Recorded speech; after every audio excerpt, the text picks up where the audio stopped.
And we are live. Hello everyone, this is the Void Executive and welcome to the stream.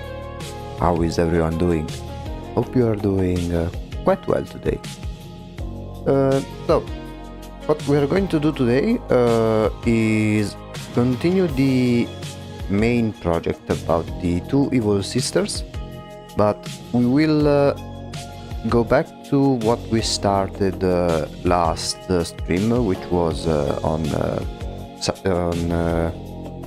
Saturday, in which we started exploring some ideas for the design of the Butler of one of these two sisters.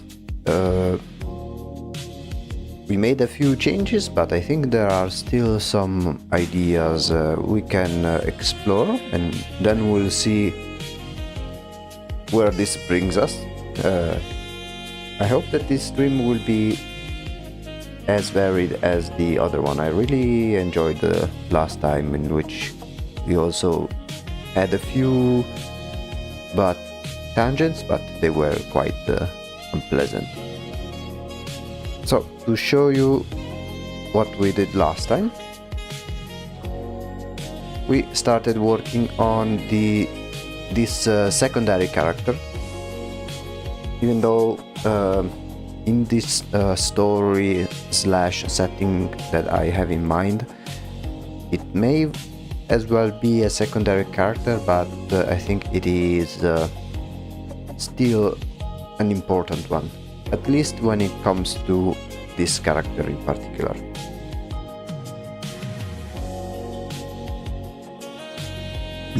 Yeah, sorry, I sneezed. And so we started off from the very first design that I've made, which was like a few years ago. Made this 3D model. We started with this one, and we were exploring some options and in trying to contextualize this character with the new and improved design of one of the main characters, of Dorothy over here, because we have with her we have introduced the theme of different puppets being controlled, or different toys. And last when we last left off, we left with the lingering idea to try and see and decide whether this character is itself to a controlled puppet, or if it is something else. I gave the option of being like a subordinate of this character of the girl, but more like out of loyalty and not necessarily out of slavery. I made the example of being the equivalent of Alfred for Batman. Like, yes, Alfred is technically beneath Batman, but it is treated almost as an equal. And I was thinking that the dynamic of the relationship between this character and this other character would be something similar along those lines. And then we left off about whether we should show in the design some strings attached, like so. And then I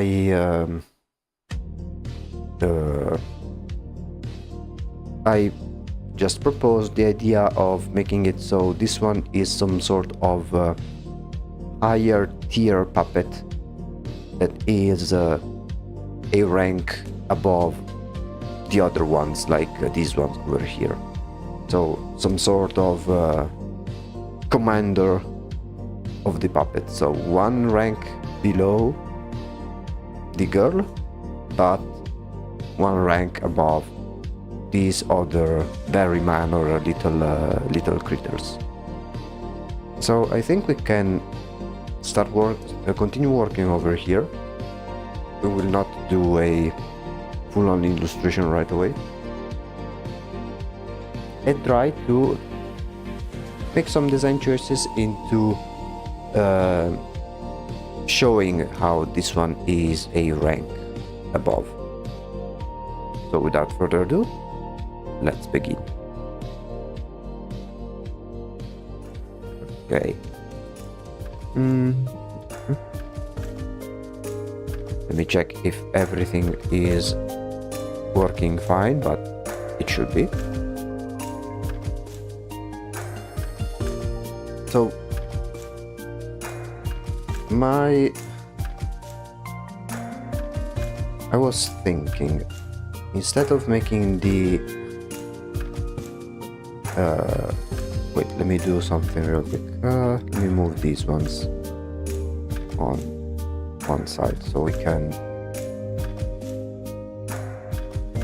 instead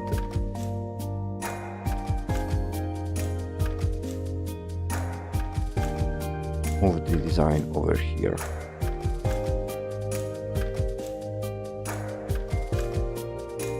So maybe we could do, so let me create a copy just in case, and now we will make some changes over here and see what works. So maybe instead of having the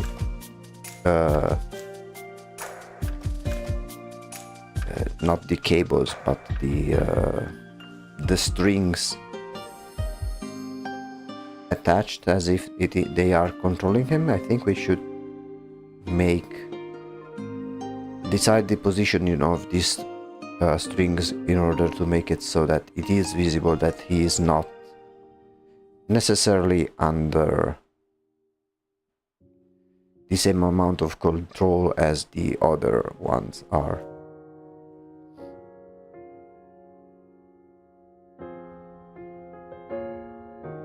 Let's see.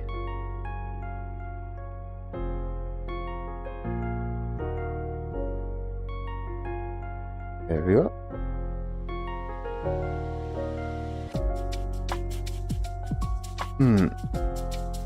We could either do maybe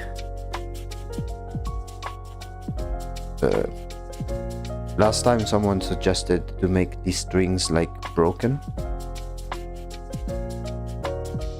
So something along the lines of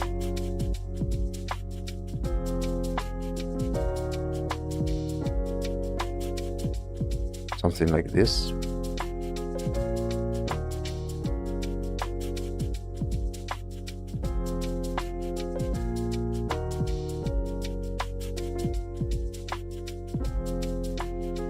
Maybe something behind as well.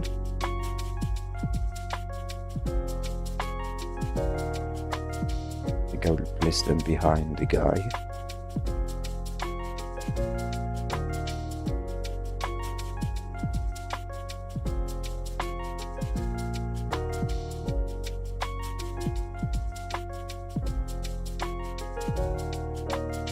Maybe something like this,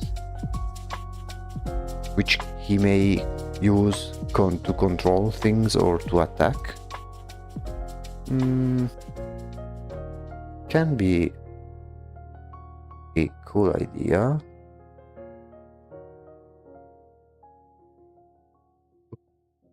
But let's see if we can do some other attempts. I think we can. There we go. This one we can make a bit smaller. Maybe place it over here, just as a temporary fix.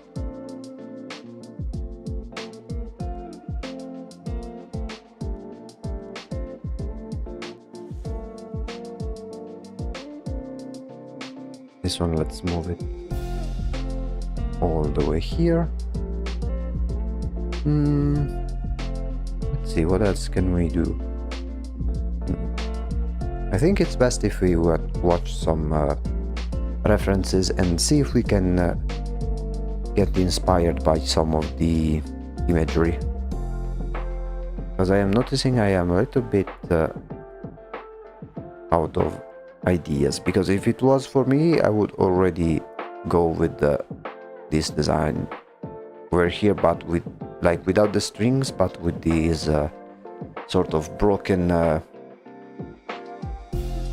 clothing seams in which you can see the stuffing that you put inside like dolls and teddy bears, like, you know, when you like rip a plushie open, that they have all of the wool inside, and that is this kind of effect that I wanted to give. But let's see what other people have done, if they have done some interesting ways to portray puppets or puppet controlled entities. Let me simply switch it over in a second. By the way, I think, okay, yeah,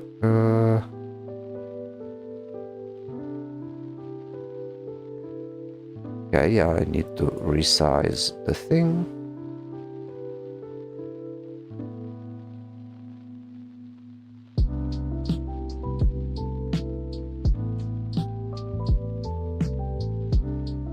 Okay, there we go. Let's see. Puppet character design. Let's see what we can find. We will do one for puppet and another one for puppet master, and see what we can get. Puppet master character design.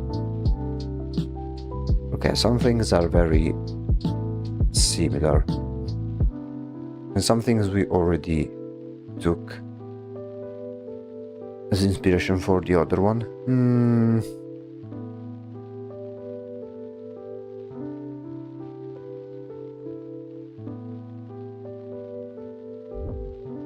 Okay.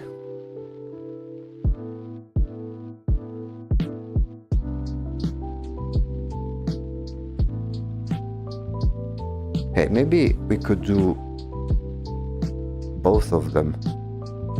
Like instead of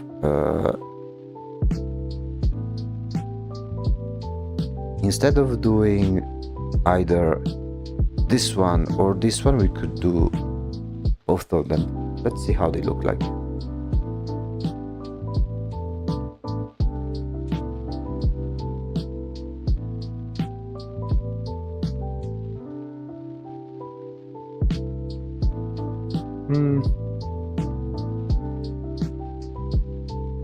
Kind of. Let me maybe make another variation of this one, but with the strings, doing something like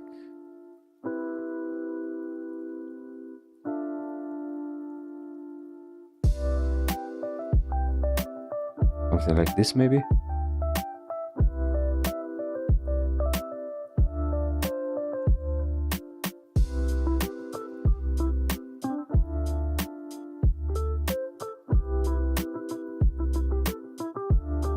Maybe some irregular strings.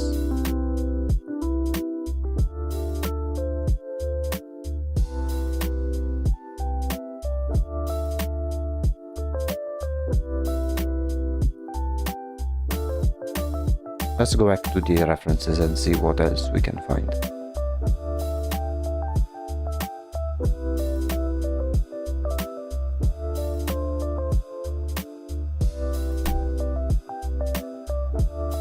With the puppet master maybe,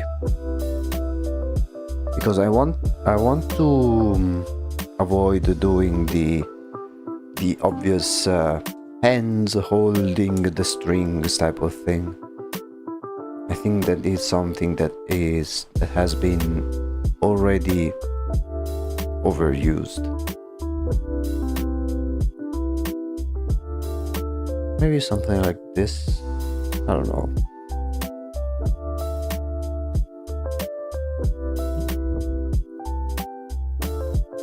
Okay, no, this one doesn't. Wait, I saw a very cool image. Let me save this one for the backgrounds.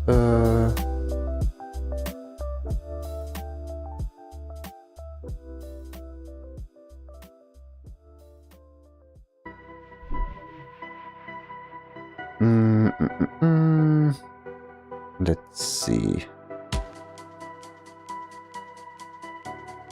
Yeah, because usually when making a puppet or puppet master, it's always the same type of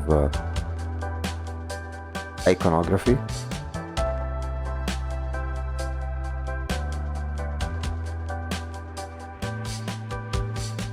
Let's see if we can find some more interesting variation of the archetype.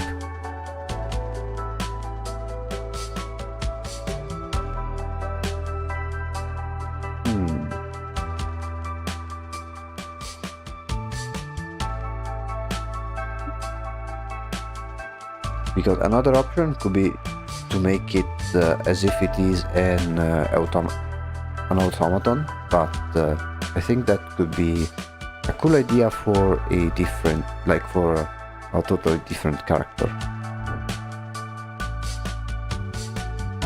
This one's pretty cool, but it's still the usual style.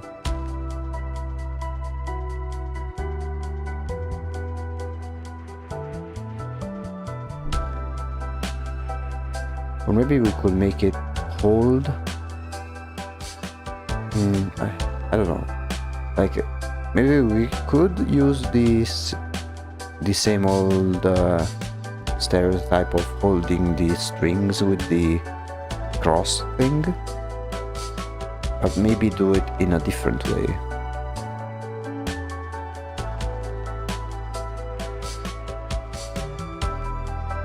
Let's see.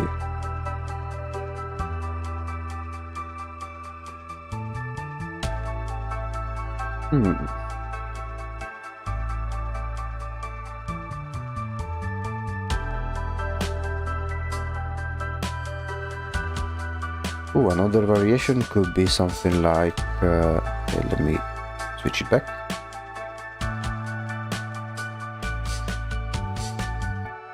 It could be instead something like,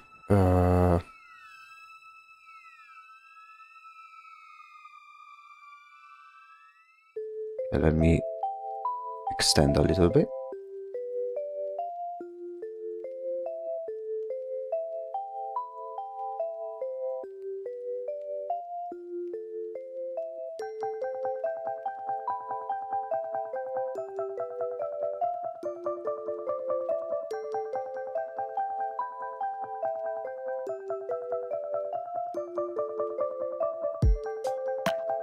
Let's see. Let's change this one again. Actually, let me delete these ones over here and save this one as some sort of template.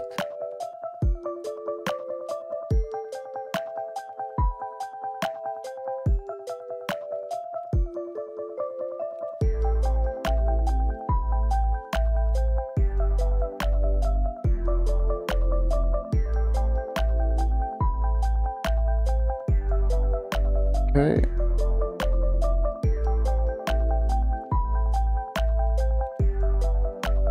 Okay, let's name this template, and we'll make a few of them.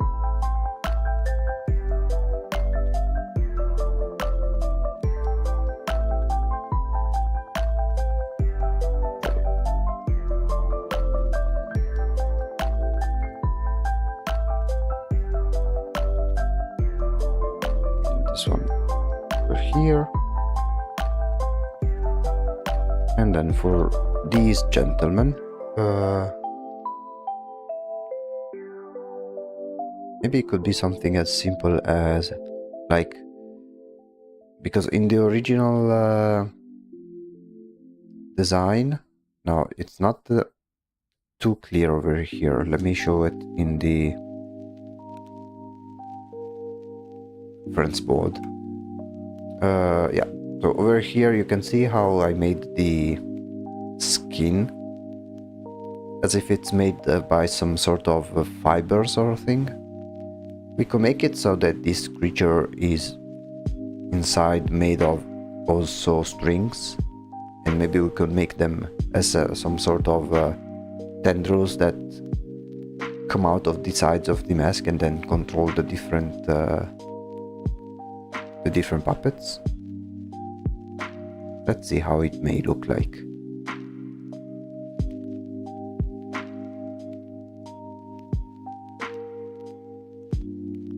So it would be something like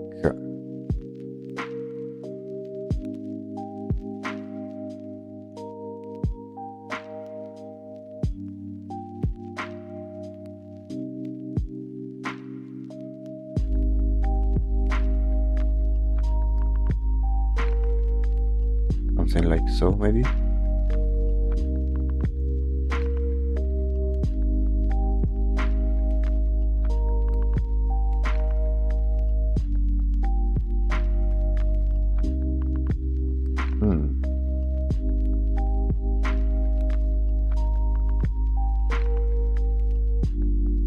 Yeah, and then here we have like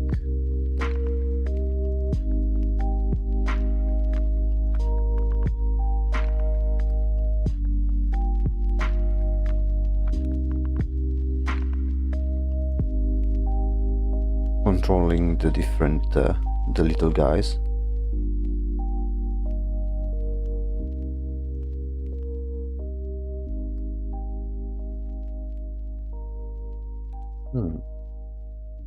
Maybe, I'm not sure. Let's go back to the website and see if we can find some similar examples. Yeah, something like this, but without the hands.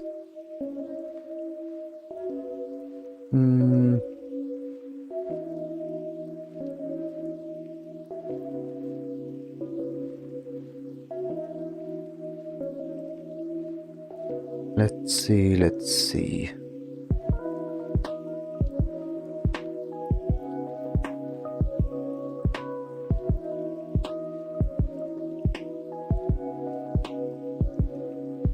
We could try and look for, because there's also like hand puppets that we may think about.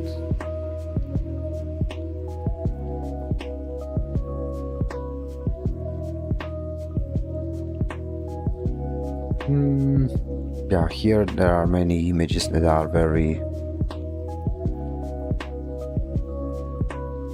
similar.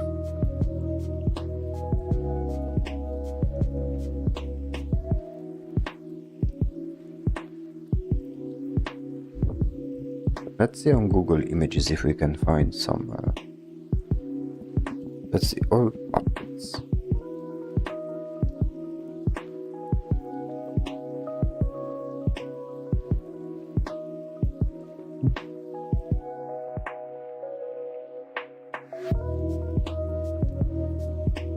Yeah, most of them are either where you put your hands or fingers inside, or use the strings to control them.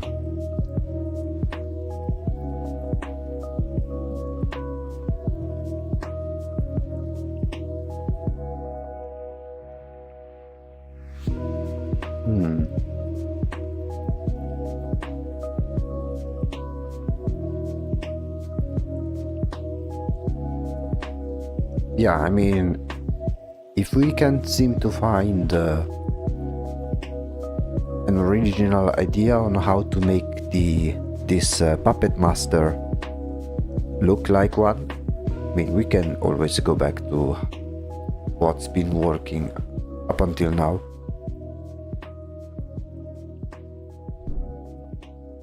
Let's browse a little more.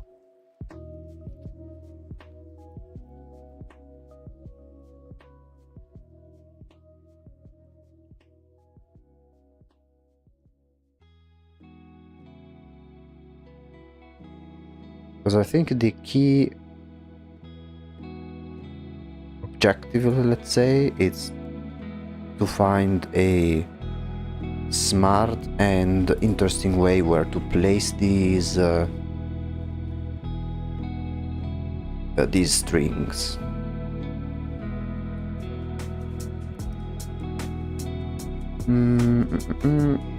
I don't really like this one because it looks like it has like long hair.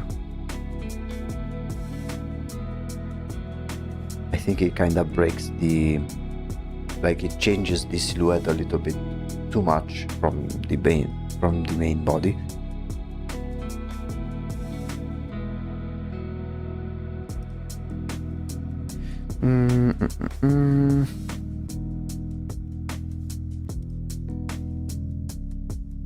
I don't know.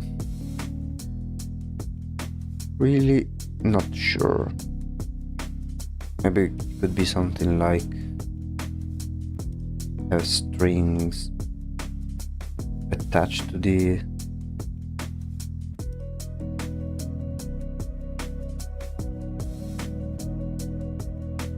face, maybe.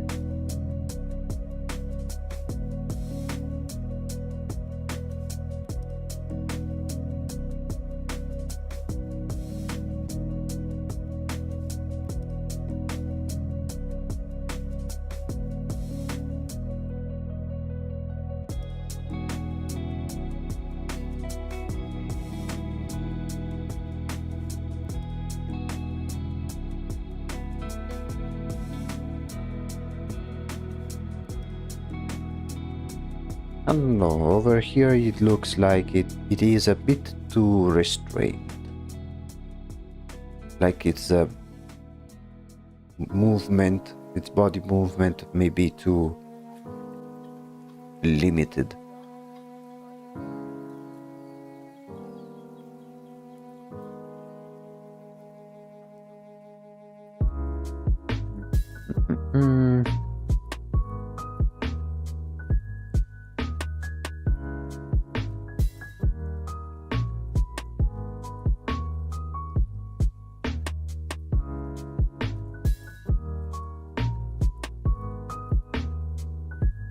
Let's try another one.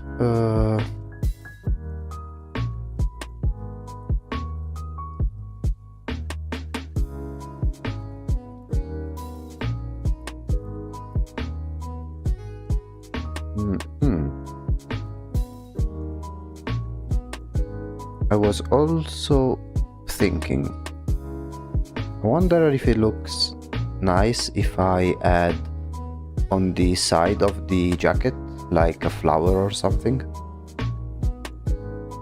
Let me see how well it may look like, and most importantly on to which type of suit or jacket you would place a flower on the left side.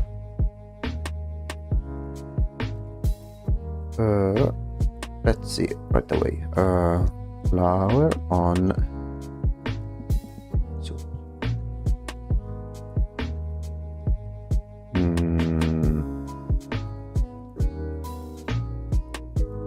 Yeah, something like this one.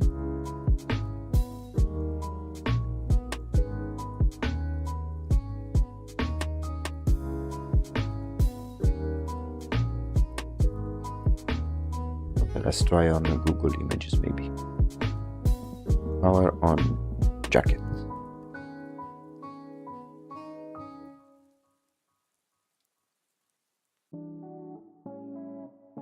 I wonder if it also has some particular meaning. Actually, let me see also Butler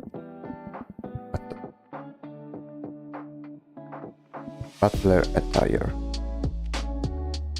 I know it's not. We are not going with the classic one like this one here. Let's see.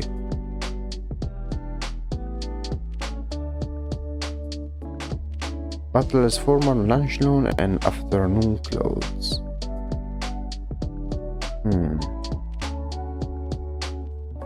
Because I want to avoid doing something like this.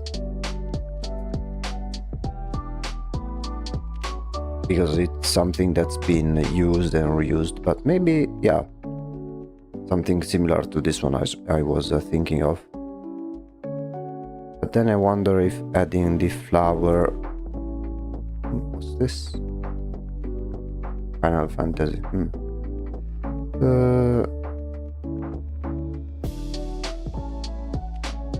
Let's do Royal Butler. Yeah, no, they don't have anything attached aside from the usual pocket over here.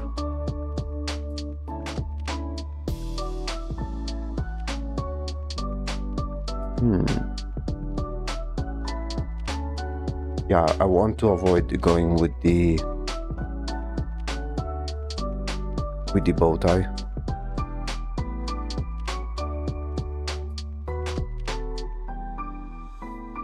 Maybe... okay, I have... Okay, the bell gave me an idea.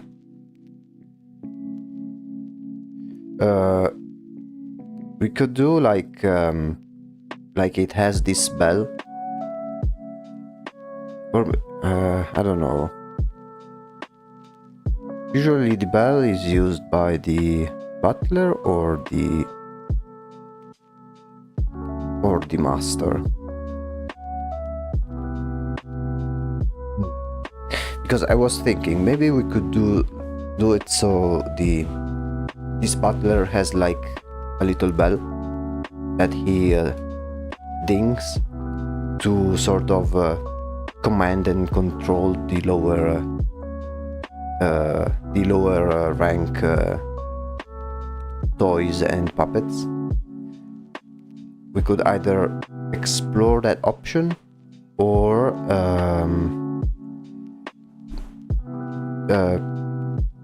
make this feature a feature of the girl to summon the butler. I think it's very similar to an SCP. I think there is an SCP that is basically a bell and you ring it and then a butler comes and then you can tell him to do whatever and he will just do it.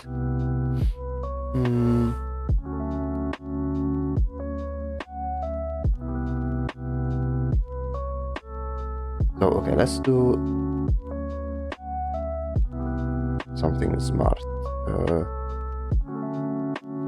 That means also expand.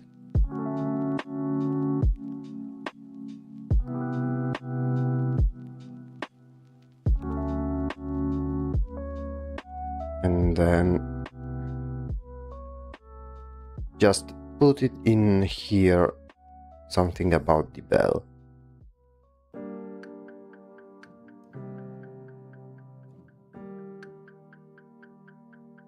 So like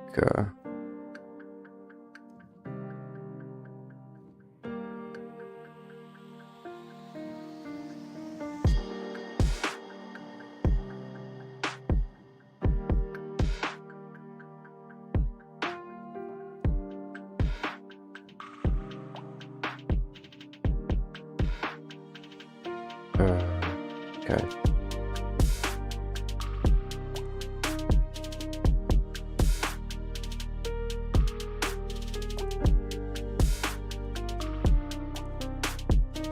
That's the ugliest bell I have ever done.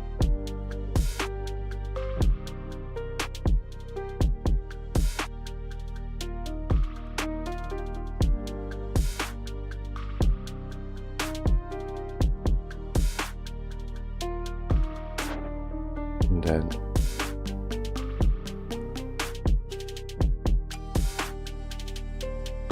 And then just as a...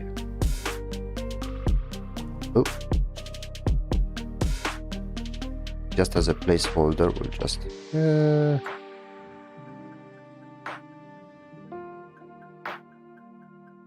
I do this just as a reminder of some possible ideas.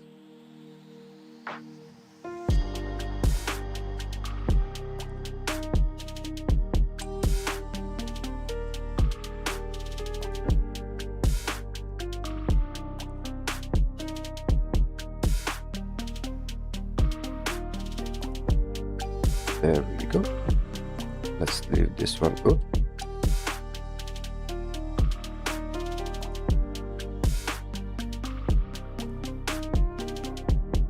Bell.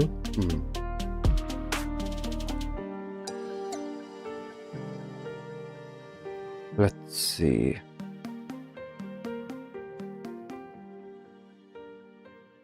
Other thing what we could think of.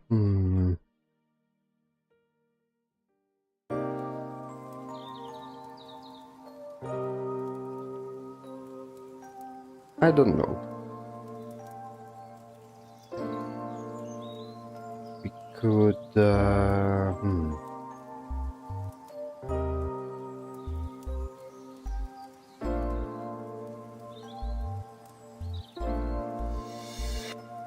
Let's see. Like here we have the minions. And okay.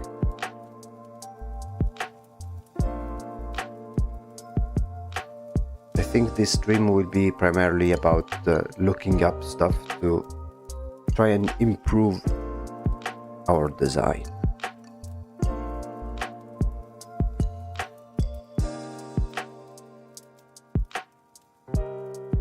Let's go back to here maybe.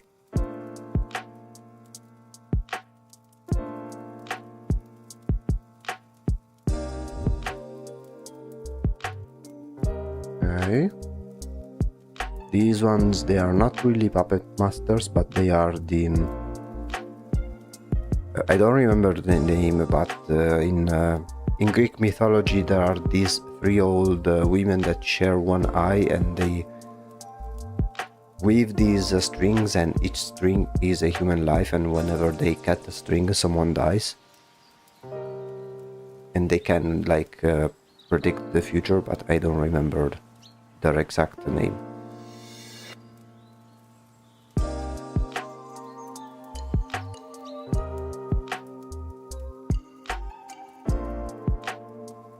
Ooh. Maybe instead we could do, instead of having like the streams coming from above controlling this giant puppet, we could do it that it controls from below, maybe. Let's see. Oh, something like...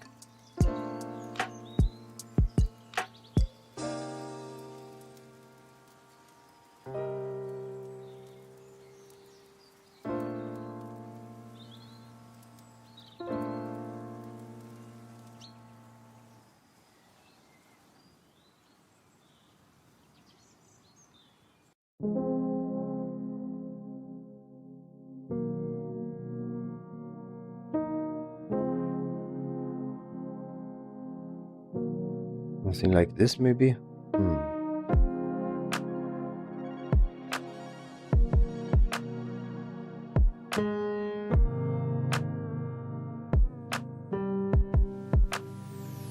Even though it kinda looks like it is restrained, like in this one, maybe. As if it's stuck in the ground.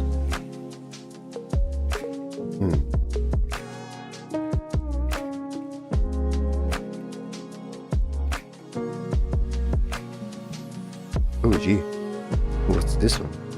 Oh. Let me remove the audio. Hello, welcome to the stream. We are looking at some references in trying to design... Jesus Christ, shut up. Okay. To try to design our our next character. There we go. So, for instance, let me show you. We are making some attempts at designing the character in different ways. Right now we are tackling specifically the way the strings are shown and used. Because while technically this character is below this one, that is under her, like he follows her orders, but is not necessarily something that is directly controlled. And so we're trying to explore some ideas in order to portray that aspect onto the design of the character. And now we are checking some images and see if there is some something to take inspiration from.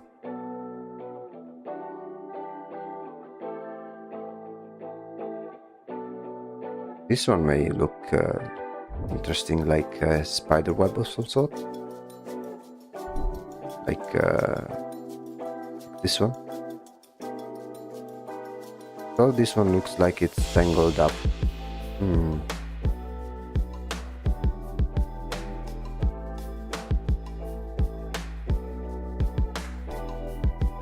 Let me keep it saved just in case.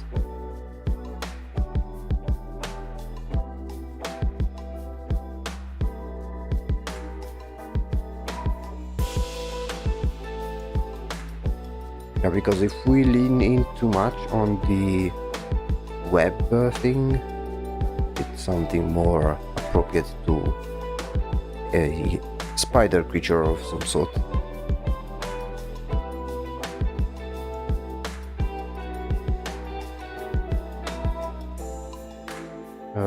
Let's do, I don't know.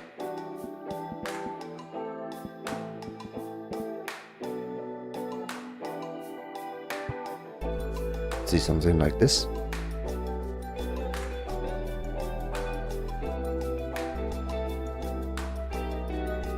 Because I had the idea of also adding some floating, like those floating things that control the puppet, but I don't think that is necessary.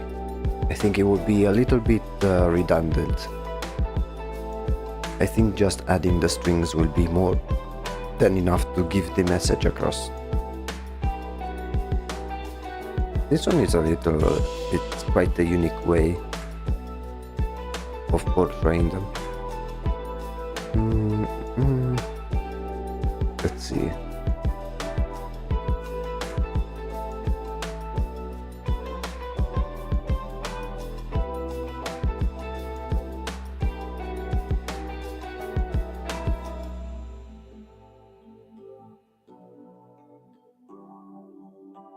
There are some really cool designs in here.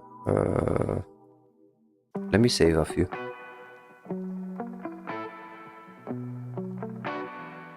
This one in creatures, this one in here.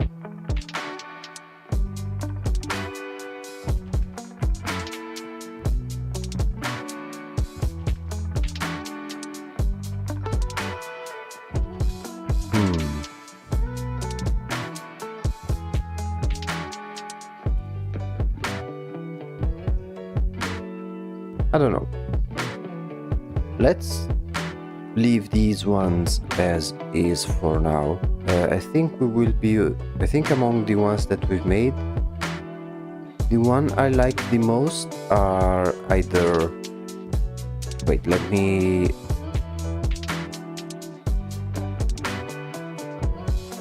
number them just in case. So we have number 1, 2, 3, 4, 5, and 6. I think among these 6 ones, the one that I think fits the most is either 1, 2, or 3.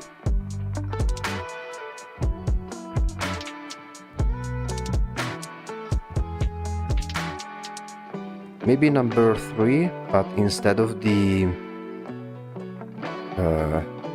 strings like attached to its back, we could make it attached to its limbs, but not in tension, like they are loosened. Maybe that will give the idea across.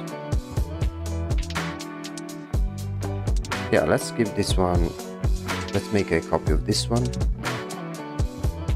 And these other ones I think we can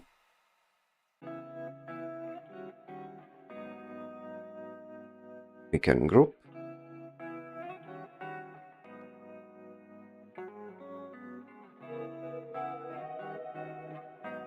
Let's leave it like here, and then let's make a few poses. We will not necessarily make a full-on illustration yet, but we will explore a few poses that this character may do. However, I think we may look up some more references for that pose specifically. So I think we can... Okay, wait, let me show you. I forgot to show you guys. So this one is the design I am most happy with among all of these ones.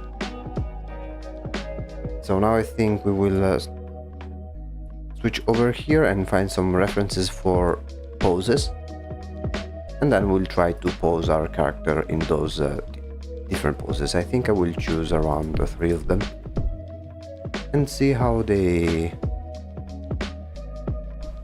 may look like. For example, this one, even if it is completely different, I can imagine the character doing some wacky poses. Hello, how are you today? Did you have fun at Airsoft? A little late again because of work. Oh, it's okay. Yes, I had a lot of fun. I have a lot of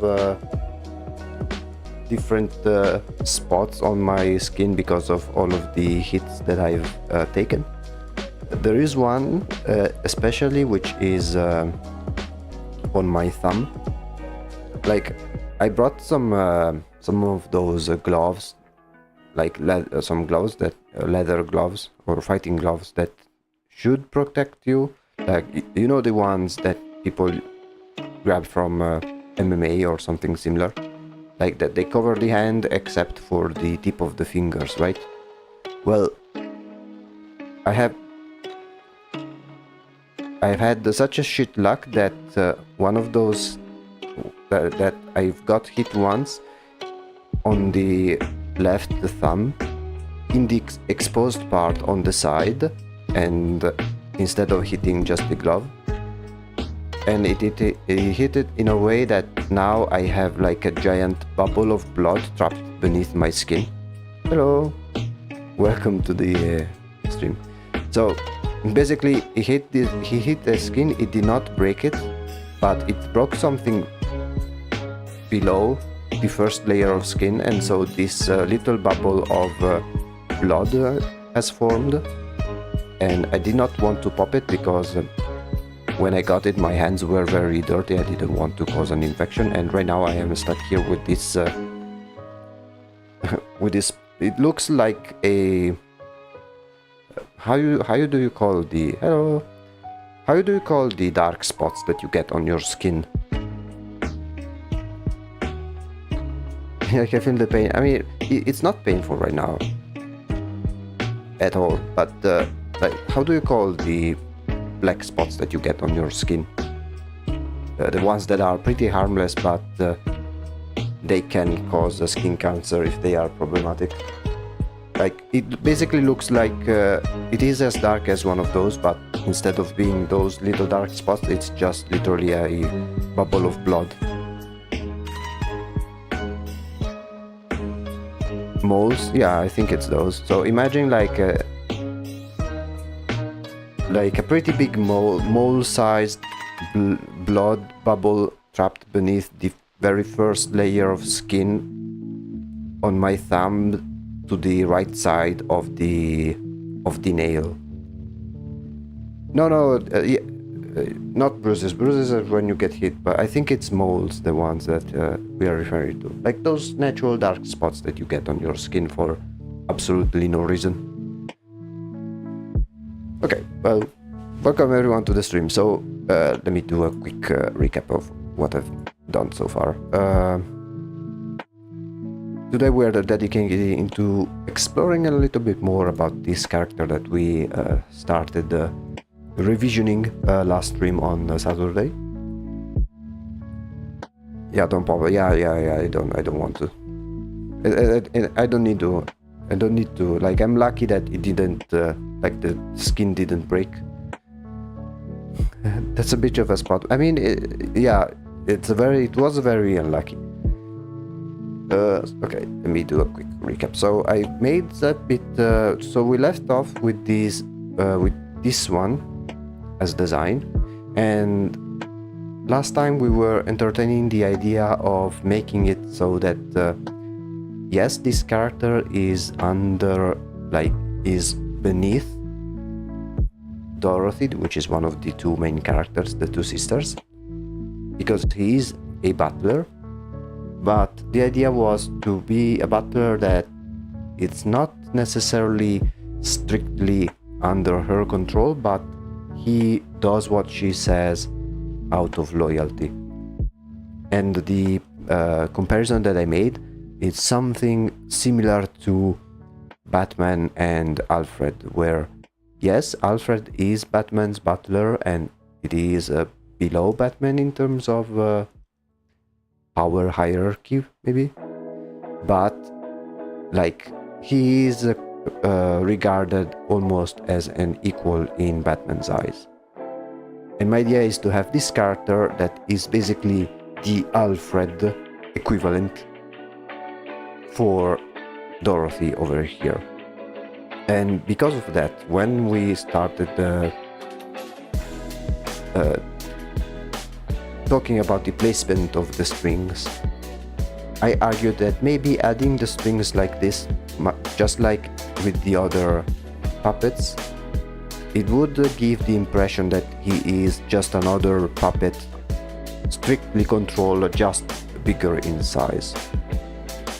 And I've been exploring up until now some ideas as to how to place these strings in order to let the viewer know that he is not someone who is necessarily under strict direct control, but instead he acts as some sort of puppet commander. So he is a rank above the other smaller toys, so he can directly control them as some sort of puppet general or puppet master, even though the ultimate puppet master would be Dorothy, like the girl, but he is like still high enough to have little subordinates. And so I have been exploring these, like some variations of these strings on how to place them, and I've decided to choose number 3 as a baseline. So it will have some strings that are just completely cut off and loose, and some others that, yes, they are attached maybe to the limbs or stuff like that, but they are not intentional, right? Usually when you control a puppet using the strings, it's because they constantly pull on the different limbs. So by making them a bit loose, I think hopefully that it should hint at the fact that this is, yes, a bigger puppet, but it is a puppet that has more freedom compared to the others. Okay.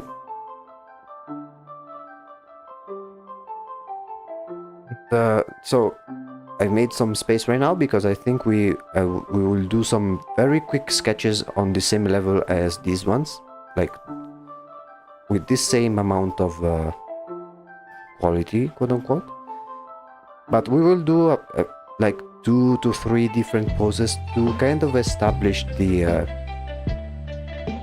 way this character moves, or the way this character poses, on how he shows himself, like show some body language of this character over here. Very cool Butler. Is he blind? He has no eyes, but he can see. Or if he can see, he can sense people around.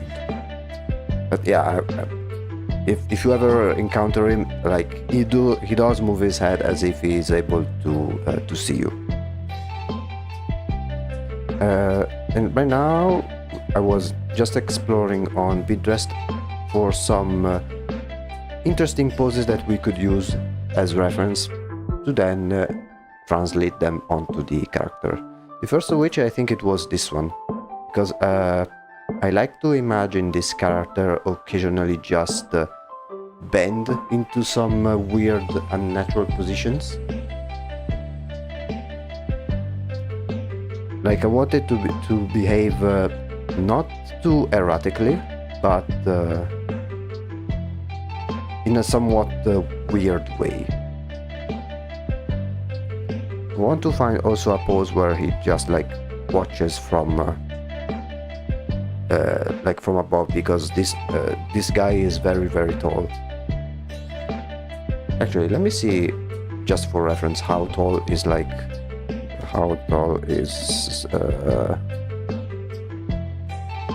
I don't know, 7 feet. Okay, it's like 2 meters. I was thinking 3 meters in feet. 9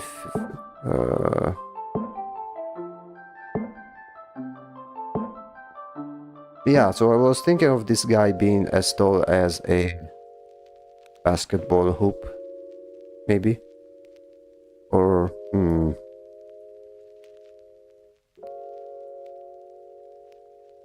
okay, let's see how tallest man ever, because there is a comparison to how tall it was. How tall? Robert Wadlow. Yeah, I was thinking of somewhat like of being as high as this guy over here. This one, he has been the highest highest person who has ever lived. Almost 3 meters. Yeah, I think that can work. Once we'll do the poses, we will do also something similar to this, in which we'll compare the height of the character with the others. And yeah, we'll see. In the meantime, let's pick some other poses that may be useful for our guy over here. Let's see.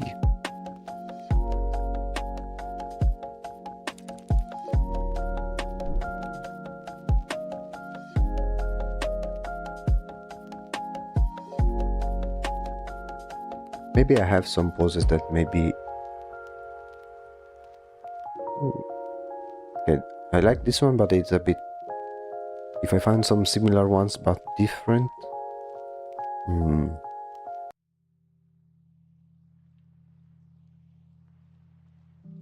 Okay. Well, this one is very on topic, let's say. Oh, okay, something similar to this one, like cranking over. It looks kind of similar to the to my secretary.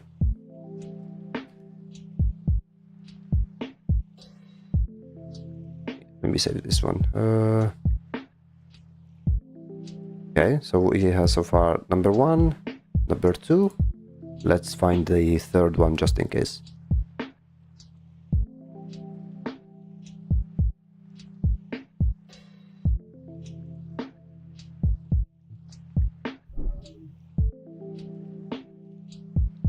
Let's see.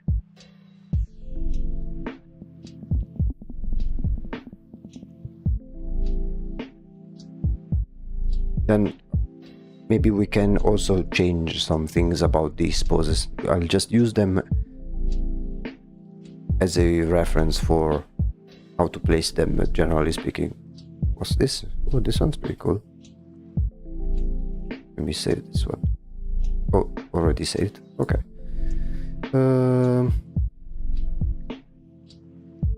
Let's see.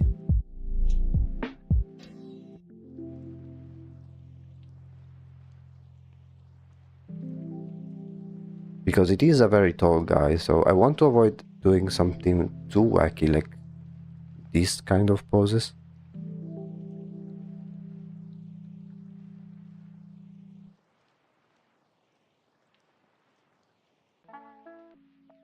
Maybe one in which it controls some puppets.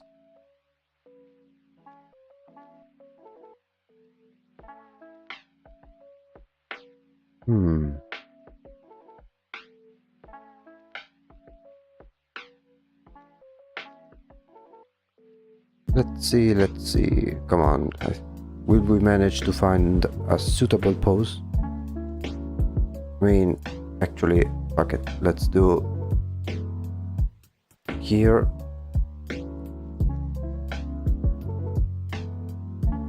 I don't want to do something this one because this one gives zombie vibes. I don't want to do a sitting pose because I'm imagining this guy to always be standing up and like looking down. I mean, we could do something very basic like this one. Yeah, okay. We have our 3 references for the poses. Let me quickly save them on another window, and we go back on Photoshop, and I think we can begin. Let's start with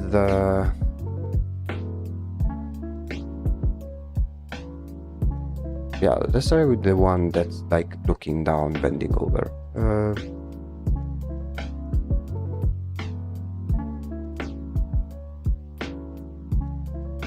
I think I will do first, before I do any colors, I think I will do the sketches first and then I will color them.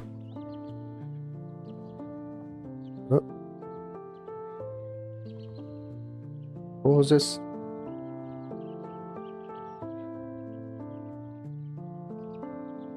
Oh, I almost forgot to tell. Like, yesterday we made the software, right? I mean, other than the fact that our team lost almost every single game that we made, but that's another thing. This place that we checked, like I did do software once, but it was years ago and it was in an indoors area. And this time it was outdoors and it was raining. But it really wasn't that big of a problem because the area, it was a really nice looking area because it was in the woods, so it was basically all covered by trees, and it even had things like little forts you could go into, some makeshift trenches and stuff like that. It was a really nice place. And even if at one point the rain did get a bit like noticeable, like we were basically more soaked from our own sweat rather than the rain itself. So it really wasn't that big of an issue.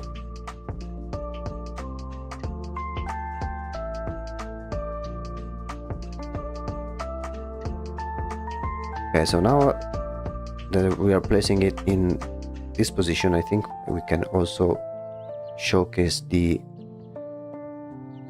hair a little bit.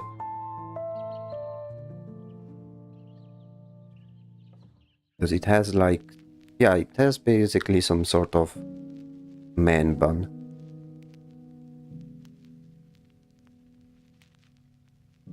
There is first the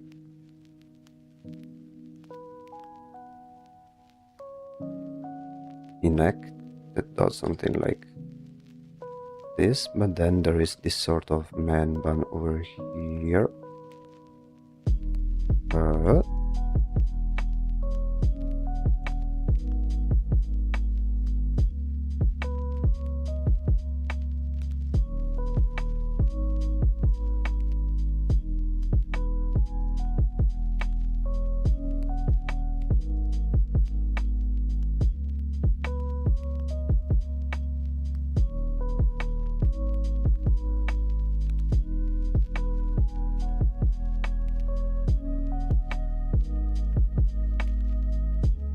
Okay.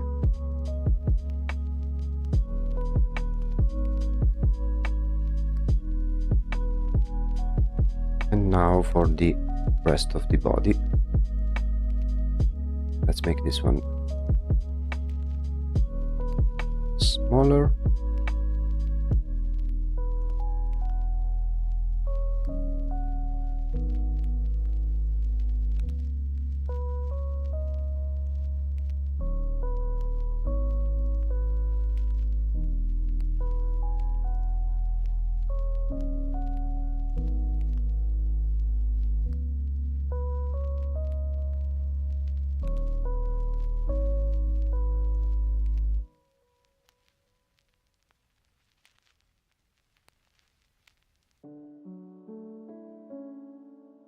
Let me maybe make a different layer for this one.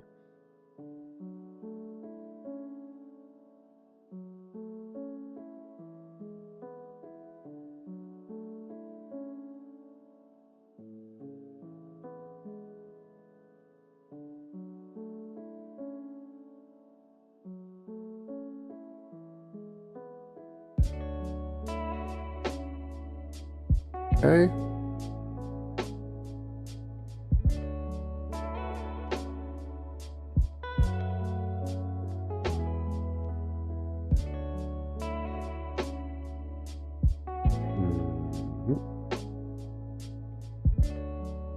Maybe this one needs to be...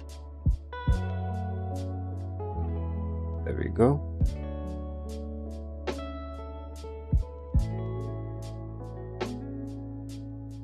And this one... There we go. Hello! Welcome to the stream.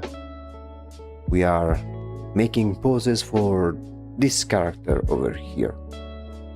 Exploring some of the body language that it has and see how it may look like in specific poses.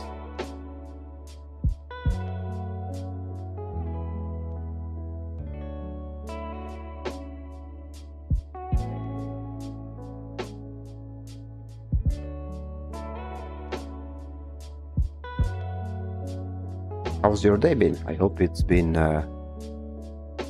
quite nice. At least for me it has. It has been rather chill. Today I also managed to I bought some Yu-Gi-Oh cards online like around a month ago. And today they finally arrived, so I managed to retrieve the package.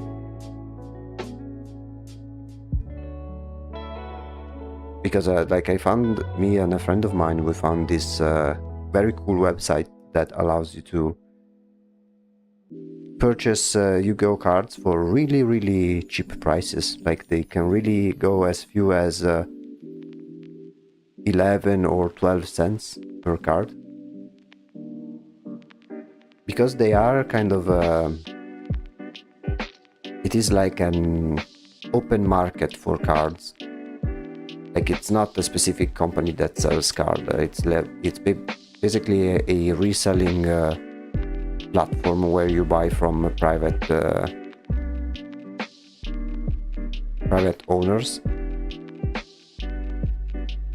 And the cool thing about that website is that you can select the type of rarity, and you can also check out the level of wear they have. Like it will tell you if the card is in good condition or not, and then you can compare the different prices and see the one that works best for you. As has been hot, then heavy rain, then sudden cold. For me, basically it was mostly sunny, but like it rained for like 5 minutes, really heavy, and then it just stopped.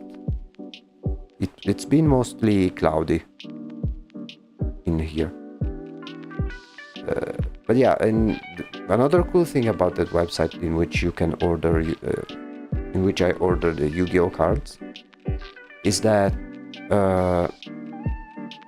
essentially, like usually with those types of websites, whenever you order a card, since they are from different people, you get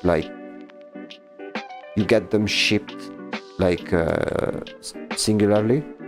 Well, in this one you can give the option to, you basically order the cards that you need, then they will all get grouped up together into their own facility, and then it gets shipped all at once at your place, which is really nice if you ask me.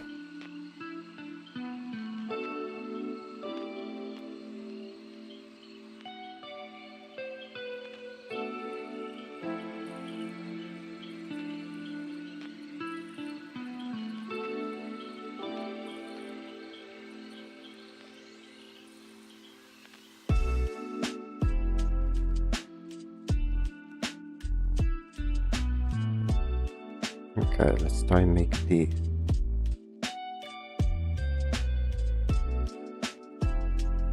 smiley face.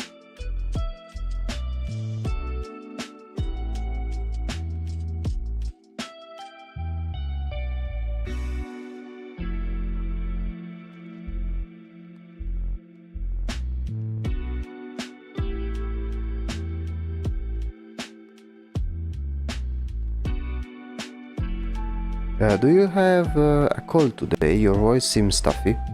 Let me check. No, not necessarily. Like I did sneeze at the beginning of the video, but my nose is not as stuffy as some other days.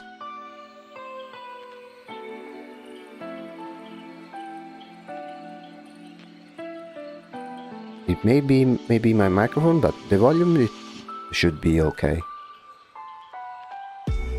I don't know. Maybe it's because because of yesterday. Like, you have no idea how much we were tired by the end of it.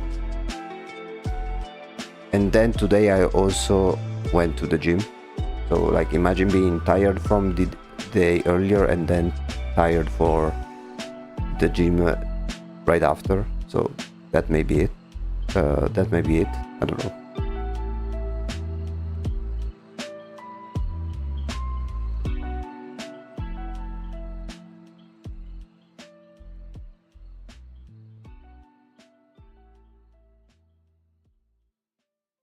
Okay.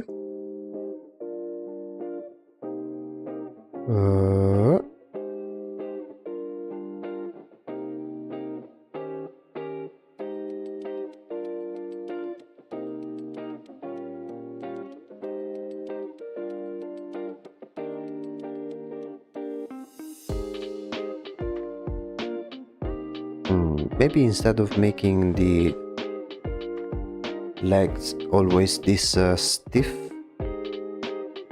I think I could maybe make a slight variation. Let me see.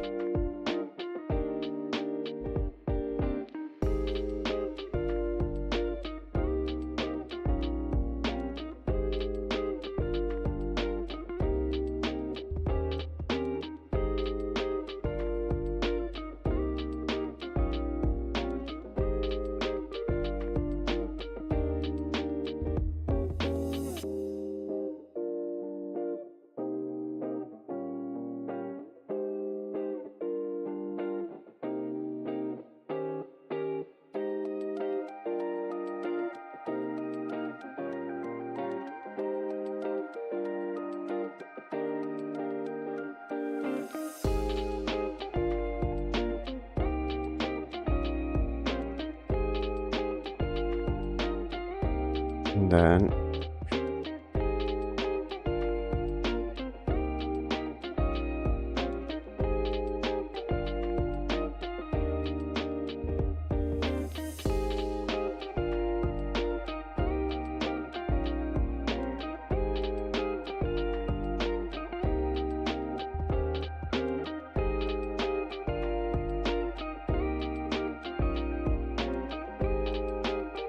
there we go.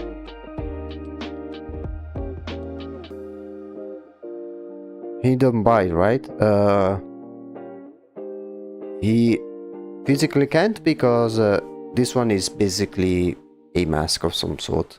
Like his mouth doesn't move and he doesn't speak. So literally bite? No. But that doesn't mean it is harmless.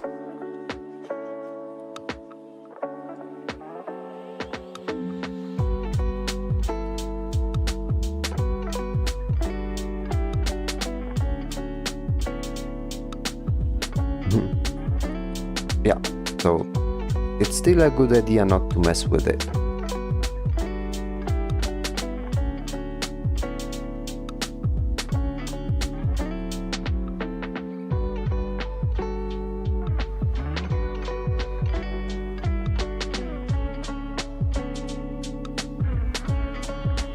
Okay, let me...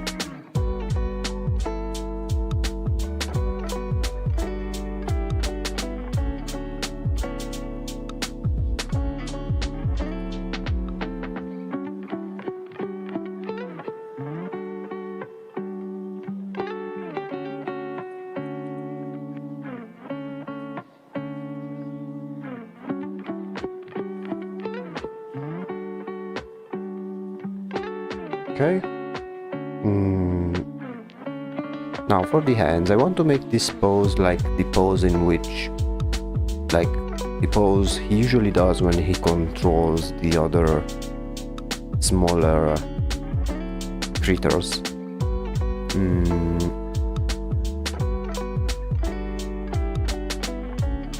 Yeah, I think in this one we can do the classic, the hands that are controlling the strings type of thing. So let me puppet master character design. Let me just watch make a couple of references just in case.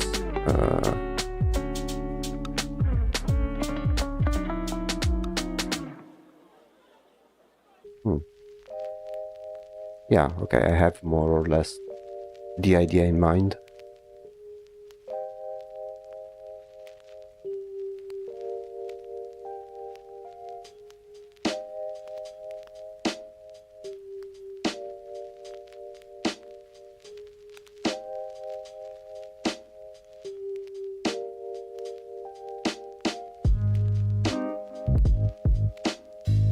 Okay.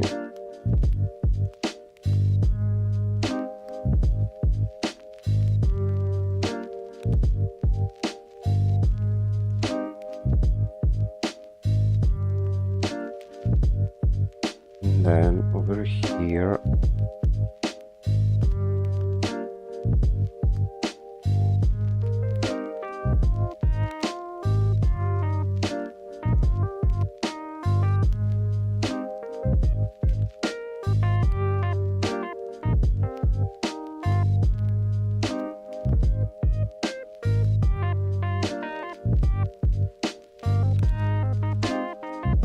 maybe something like, I don't know.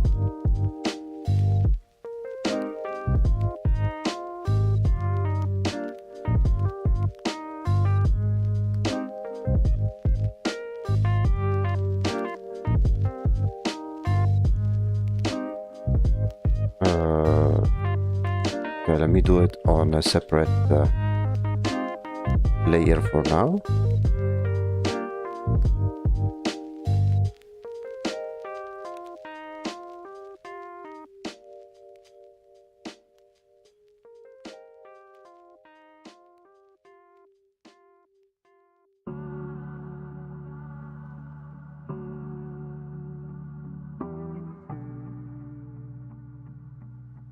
Okay, and then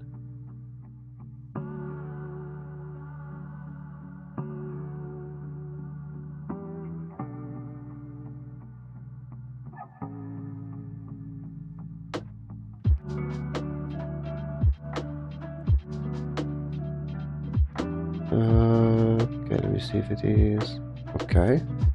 And then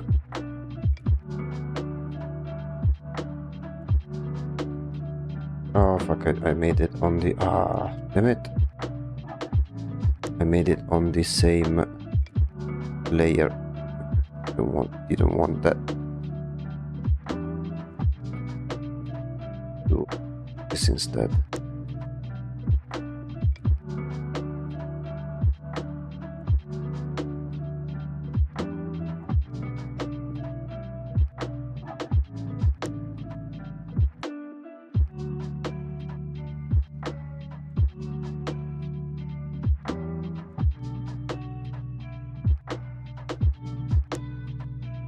There we go.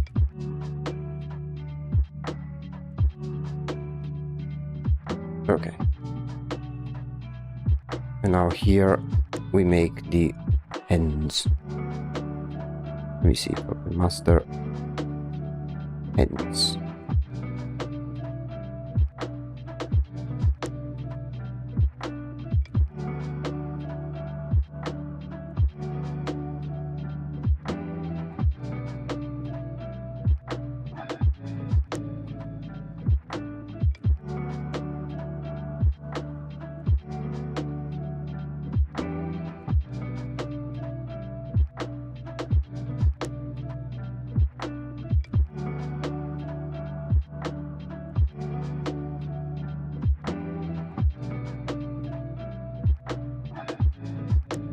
I will do my best to try and make some pretty hands, even though I have a feeling that they will look like shit.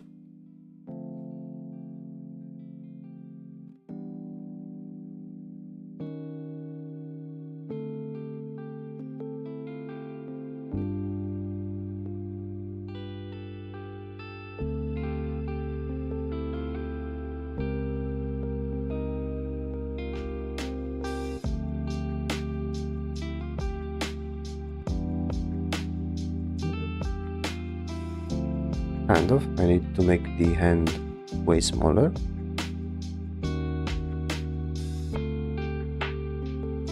And then do something similar in the other hand.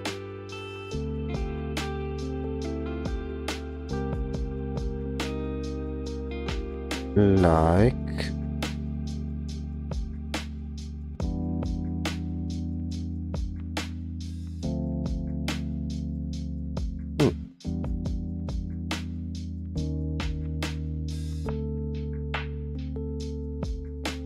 like this one here. Okay, let me make it okay over here.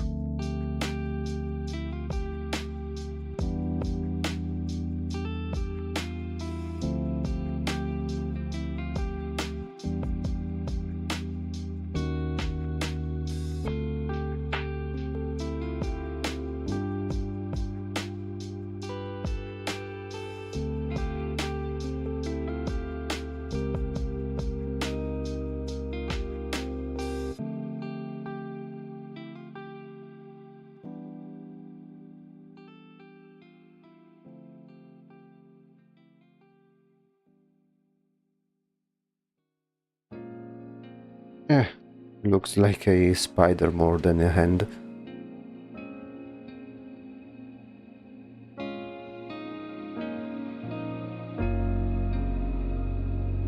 Let's make it smaller in size in the meantime.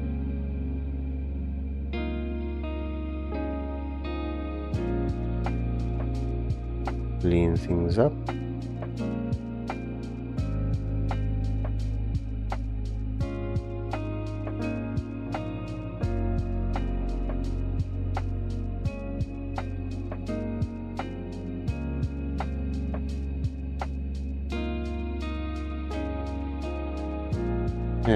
I mean, good enough. It's only a sketch after all.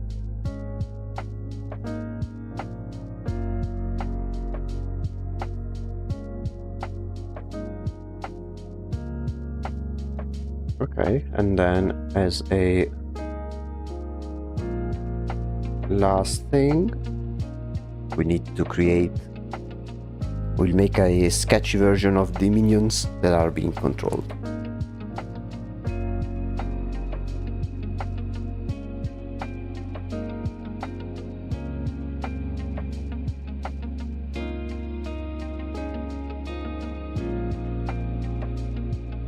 For instance, we could do one of those nutcrackers.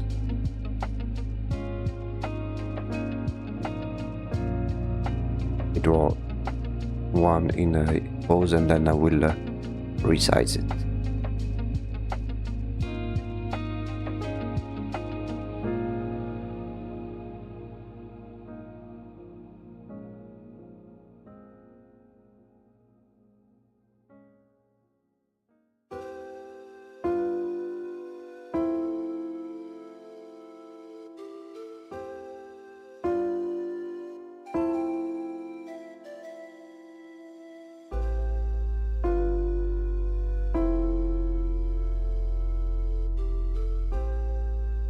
Okay.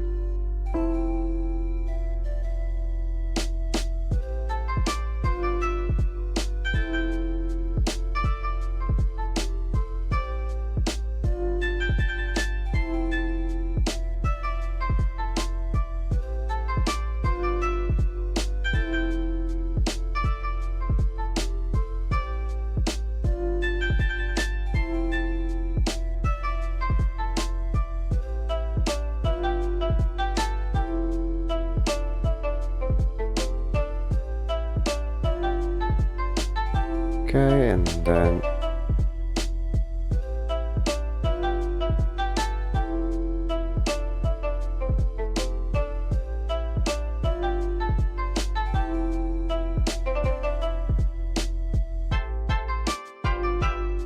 the body and the legs.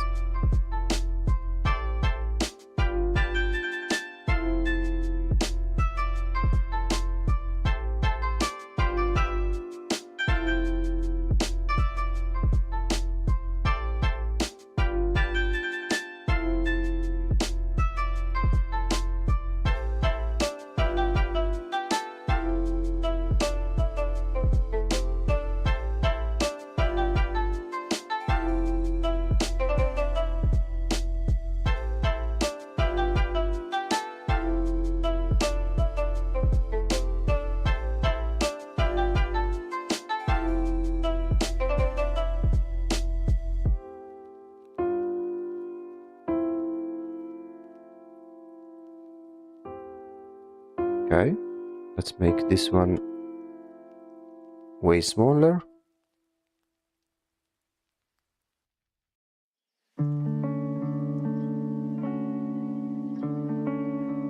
It should be, yeah.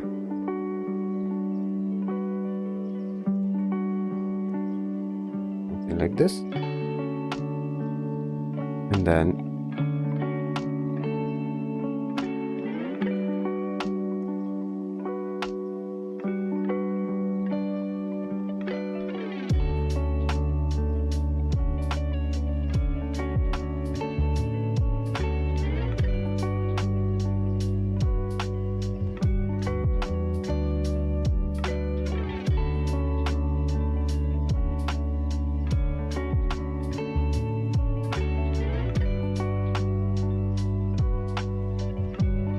there we go.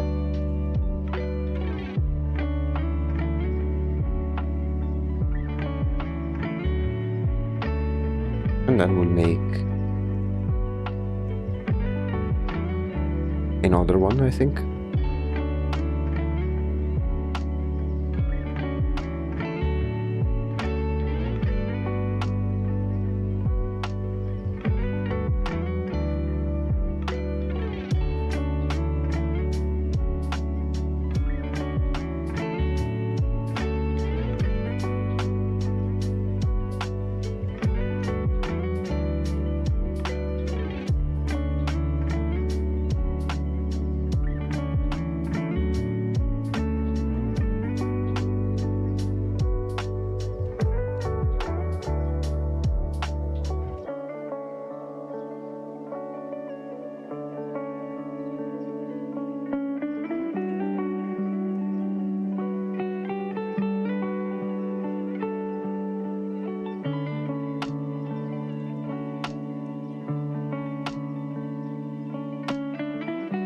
Okay, and then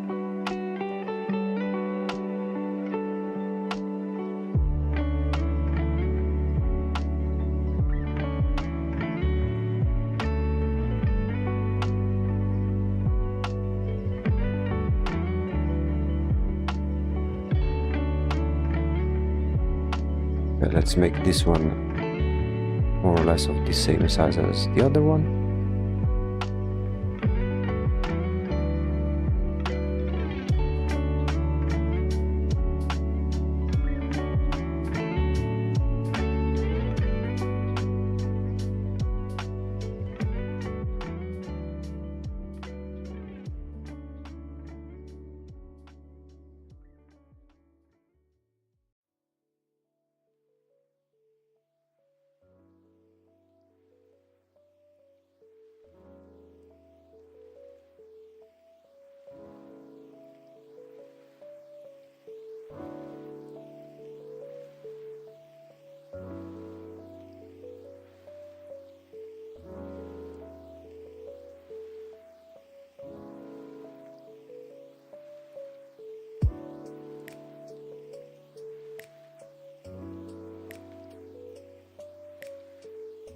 And here the little musket.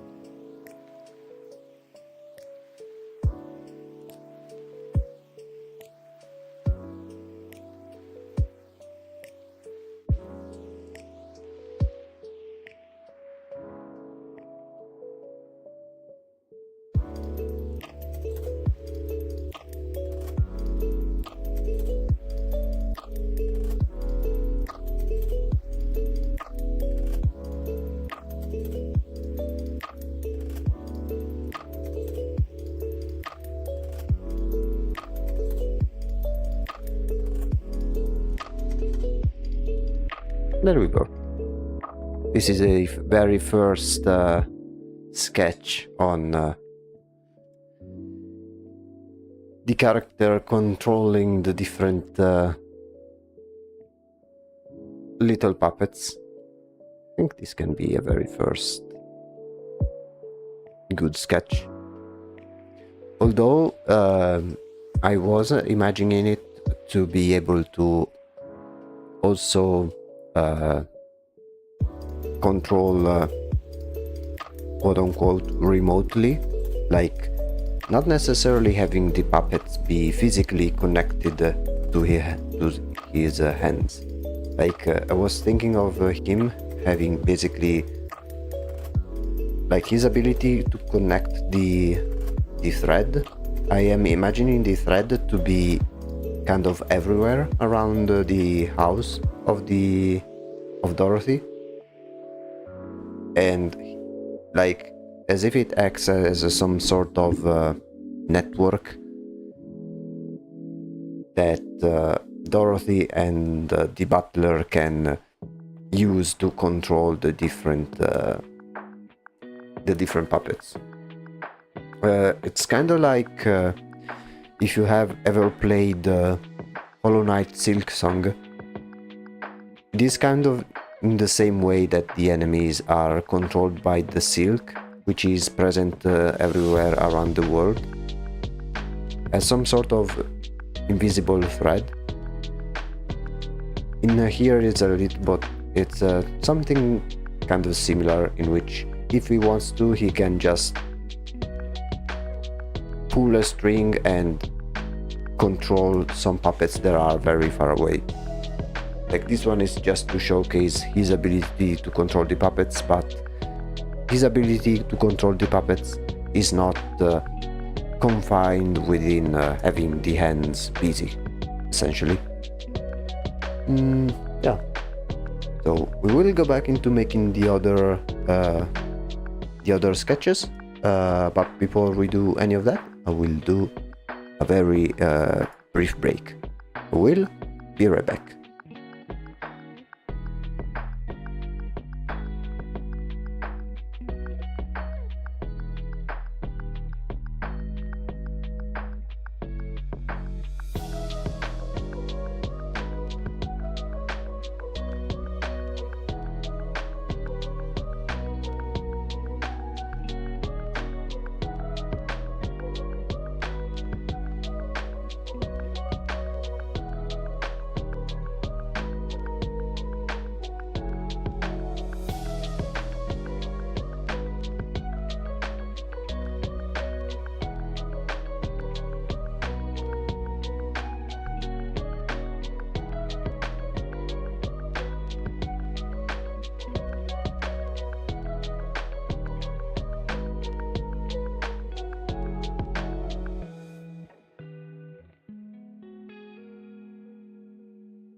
Okay, I'm back.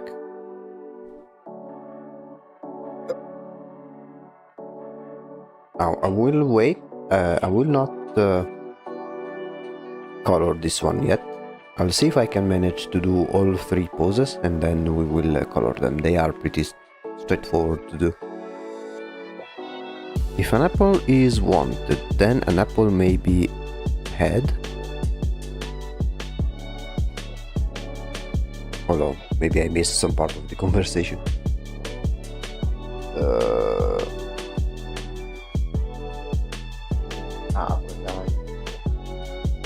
I read aqua as apple. If an apple is wanted, then an apple may be had.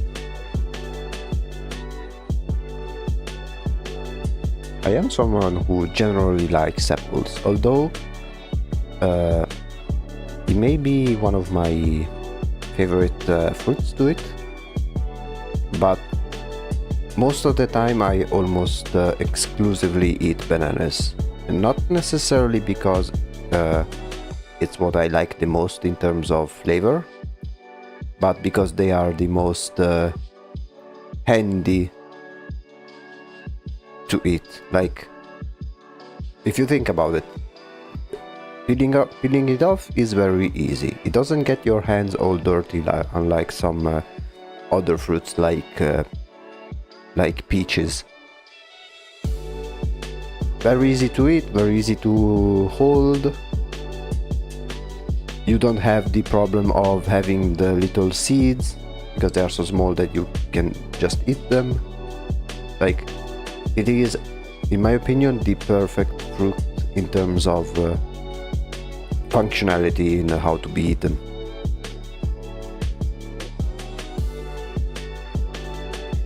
Okay,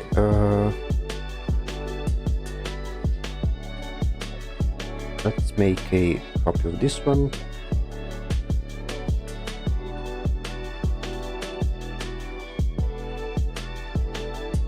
Make a smart object.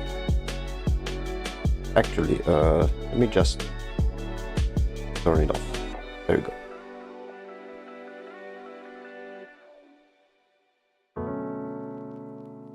I had the best apple of my life the other day from a market. It was a magic apple. Cost an arm and a leg, but worth it. Is a banana not similar though? What does the magic apple do? I don't know. Like, magic apple is a type of name I would give to one of those You know those candied apples, like those apples covered in candy? That is the type of name I would give to, like, magic apple is a name I would give to those type of candied apples. Like, it's definitely got its own handle. Wait, now I'm curious. Let me quickly look it up. Magic apple. Magic apple. Oh, okay, if I look up magic apple, like, I get mouse images. I think the magic was convincing you it tastes so much better because it costs so much. Okay. But it generally was delicious. Yeah, I know, I've been told that, you know, that usually apples have the little sticker on them. I know that there are some initials on these stickers that will let you know whether the apple is an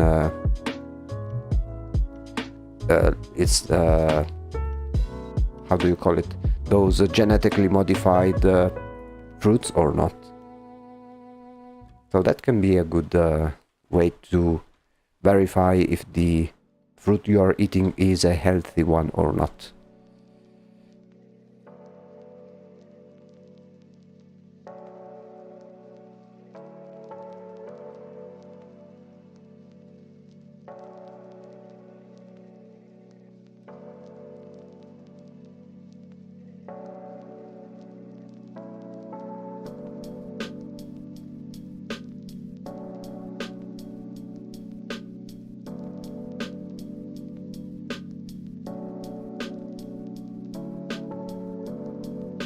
Okay.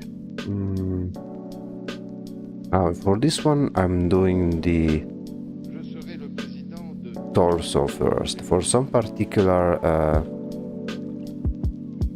poses, it's a better idea to just do the torso first instead of the head.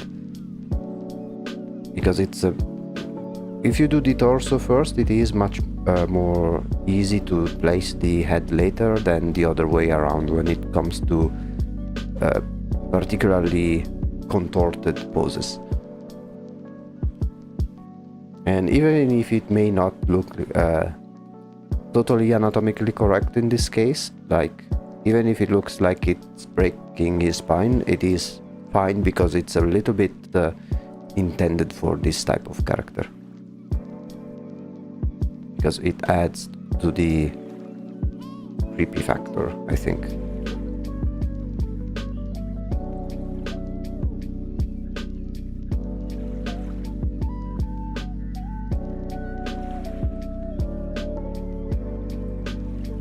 Then over here we can simply do the head.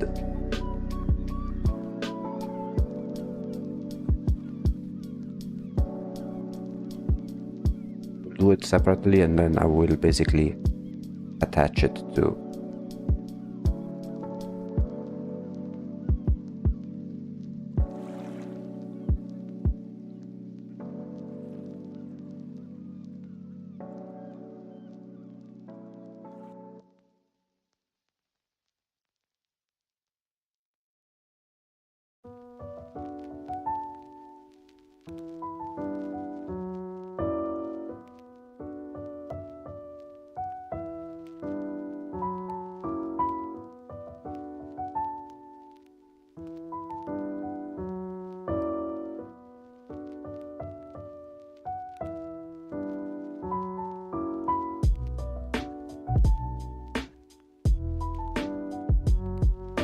okay.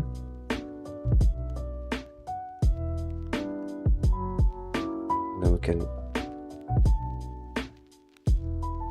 like make it a little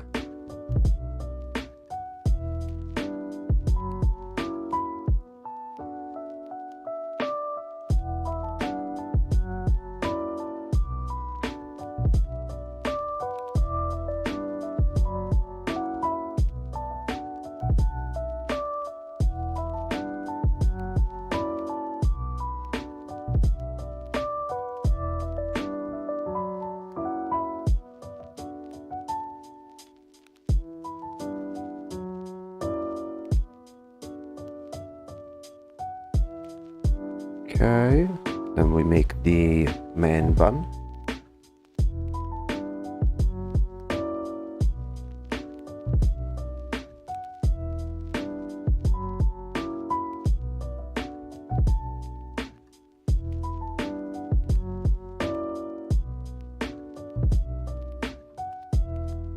Okay, let me fix this one over here.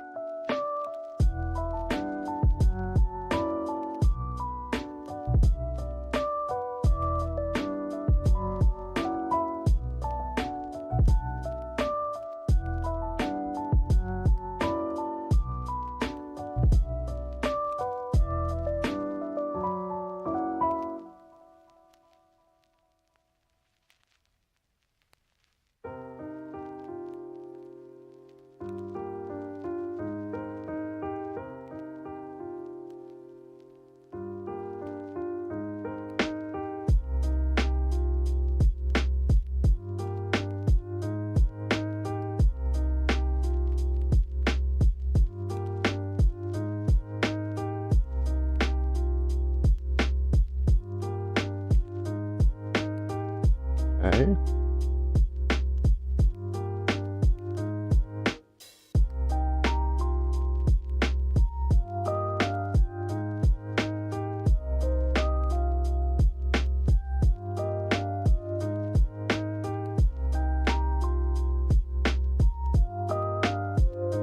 Okay.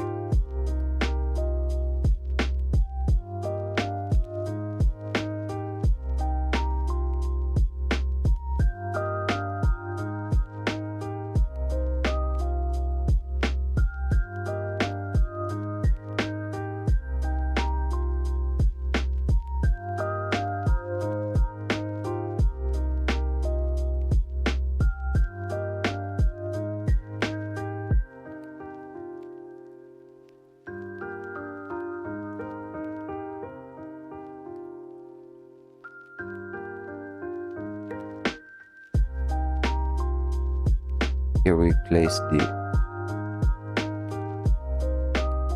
tie.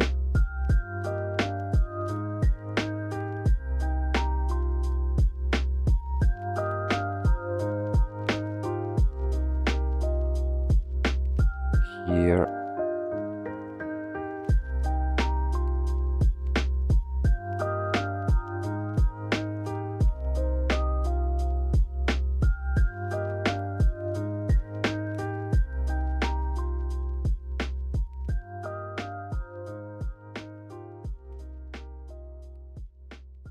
Maybe I need to resize this area a little bit.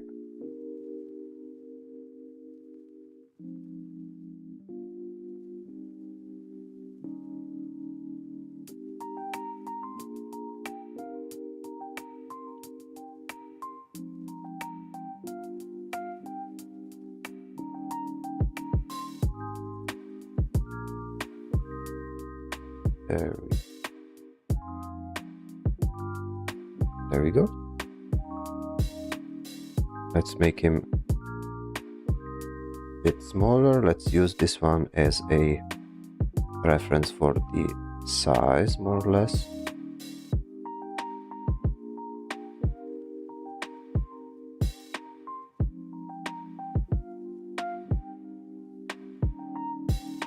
Okay.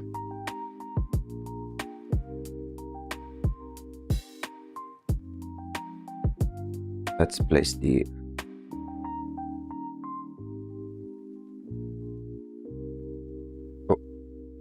forgot. Okay, no, yeah, never mind.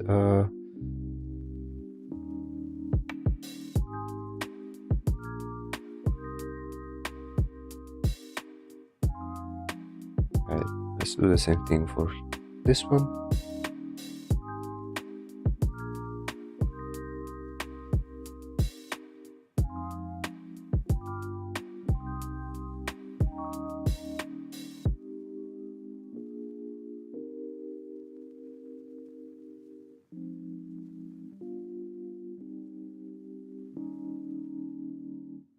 And then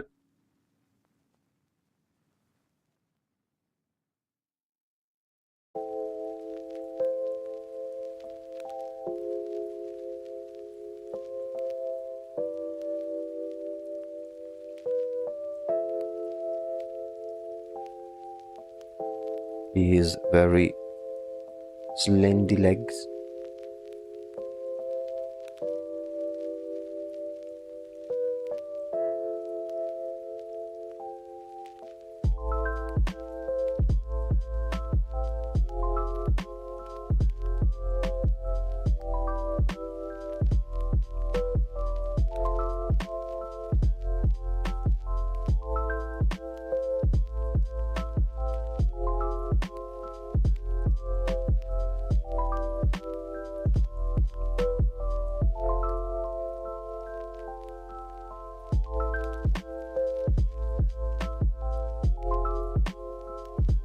Uh,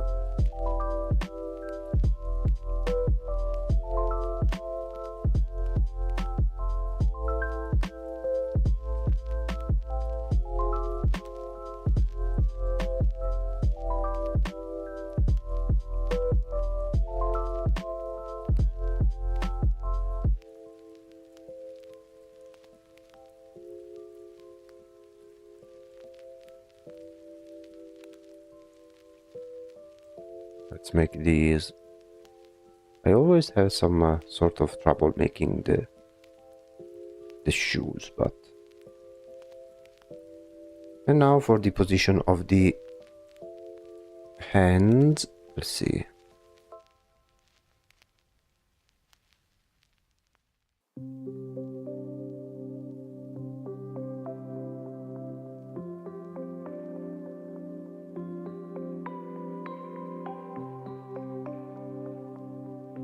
Hmm.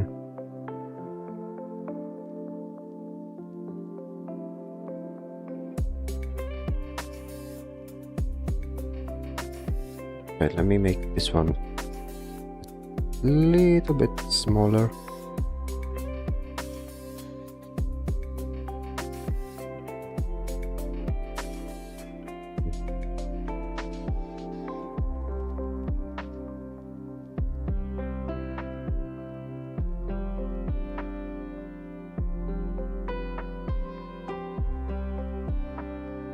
I think the legs need to be a little bit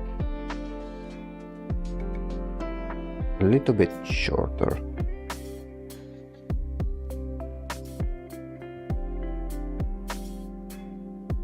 Just a little bit.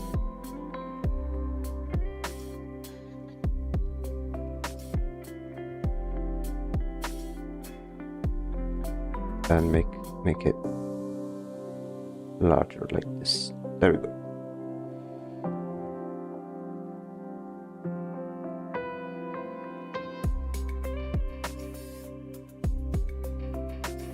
For this one,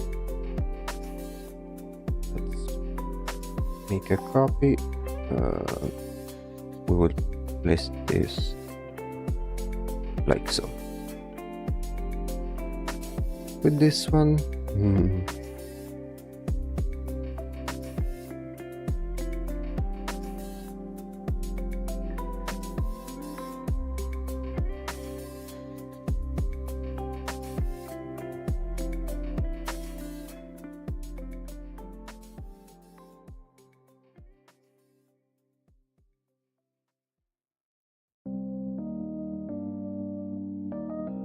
I need to make it smaller so that the hands can fit in the frame.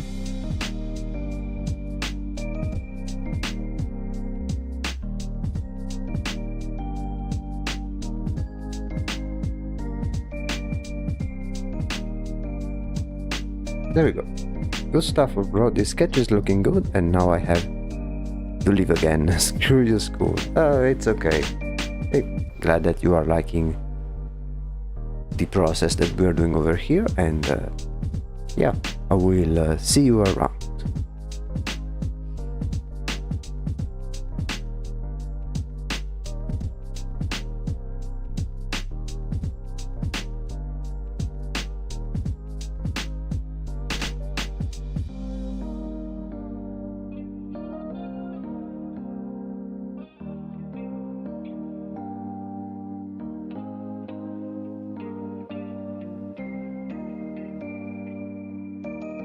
Okay, here we'll add the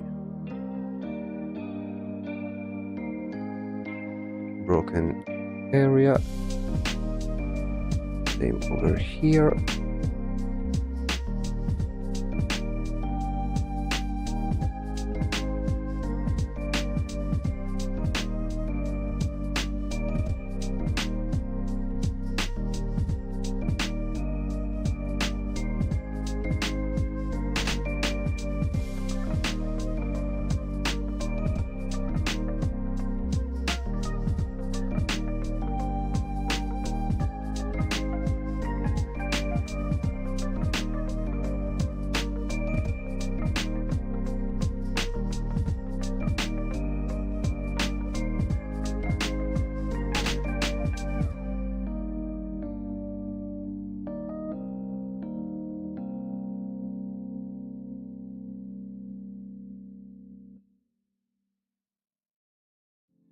Even though this pose is maybe a little bit too,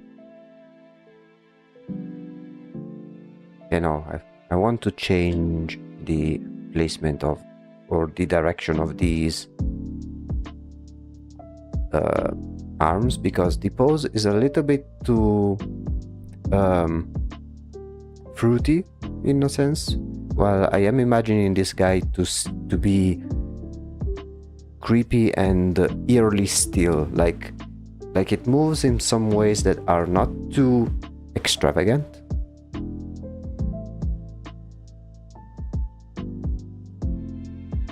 So maybe something like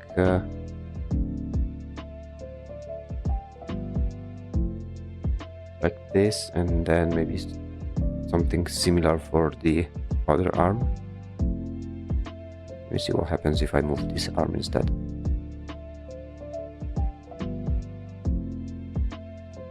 Yeah, something that behaves in and bends in ways it shouldn't.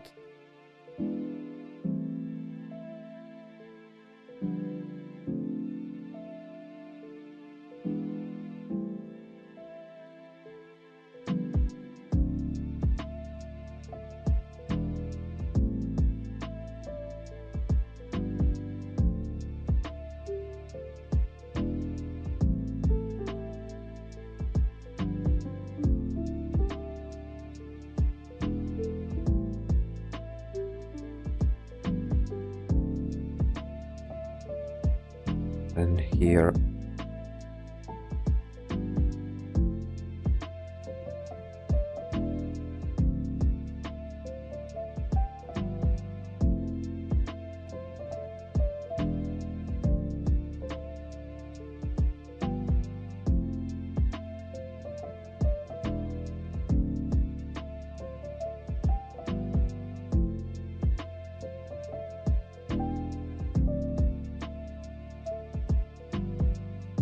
yeah, I think this pose is much more fitting to the character.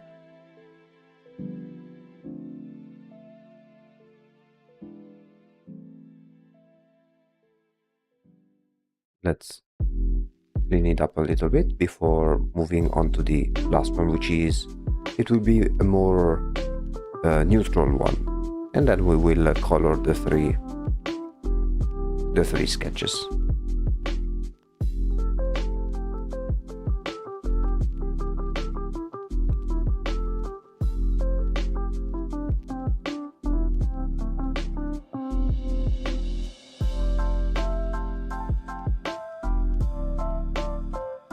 And then we need to remember to add the little strings in the other ones.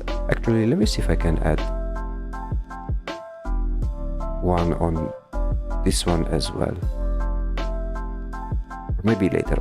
Let me make a copy. Make this one a smart object. Make it more or less in the same size as the other one.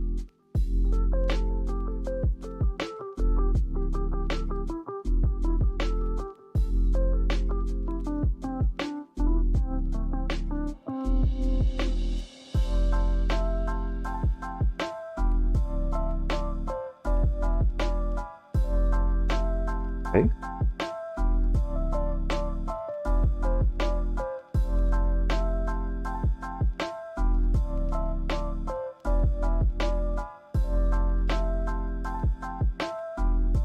since we are here, let me add these threads over here, so something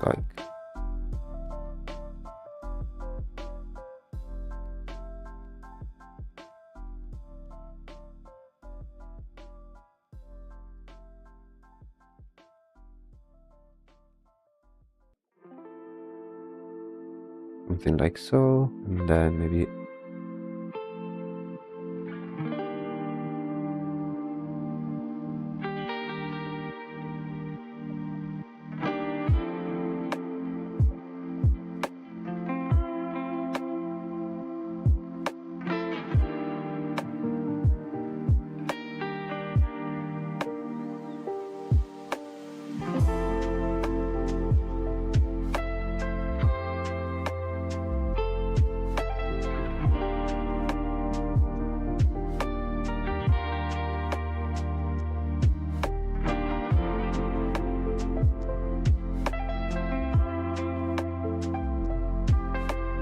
there we go, something like this.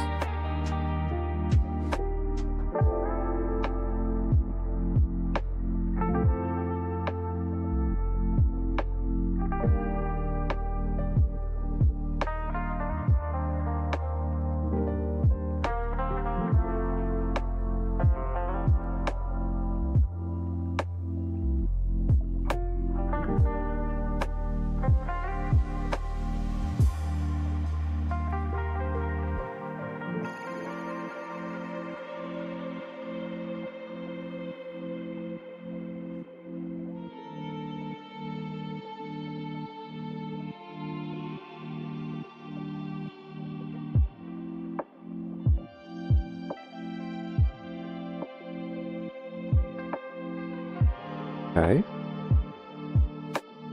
and now we'll do the last one. This one with a way more Butler-like pose that you would expect.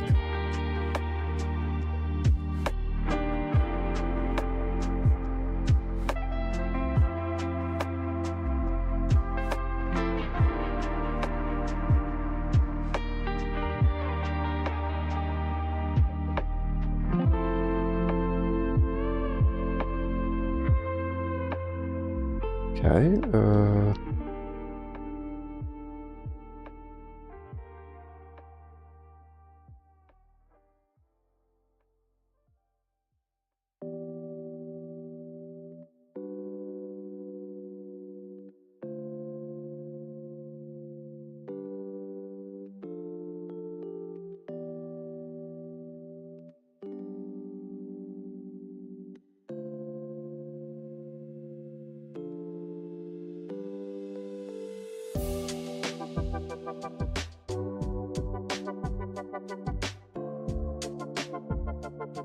okay, then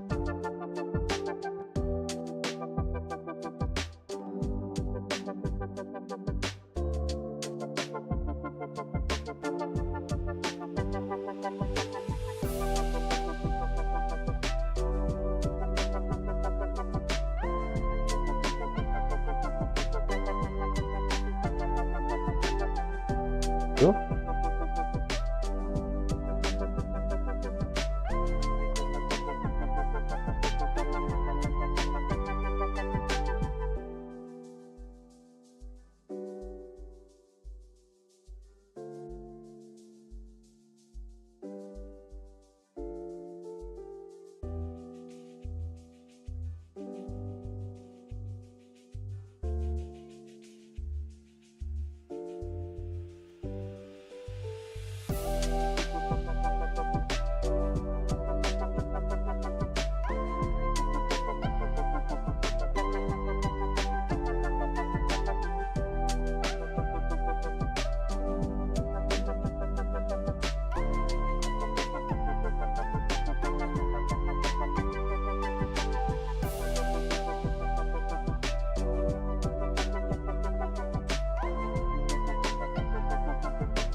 Same face as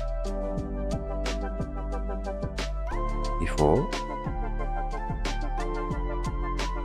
Oop.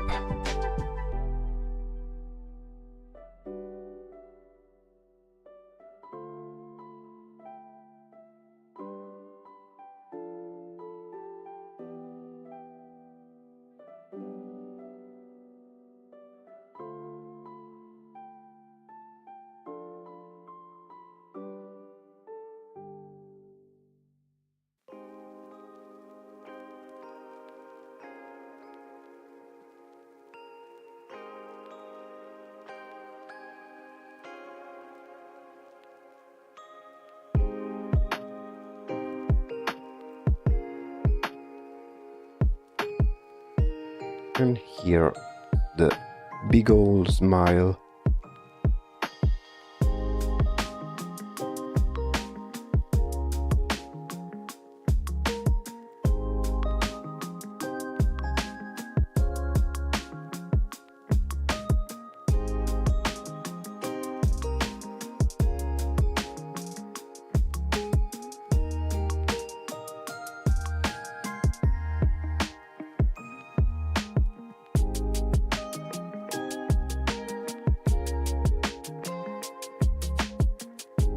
Maybe with a little bit more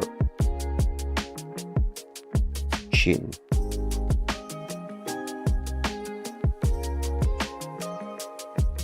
And a little less mouth.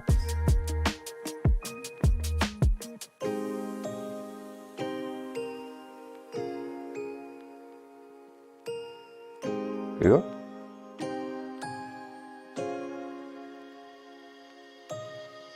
This one slightly smaller.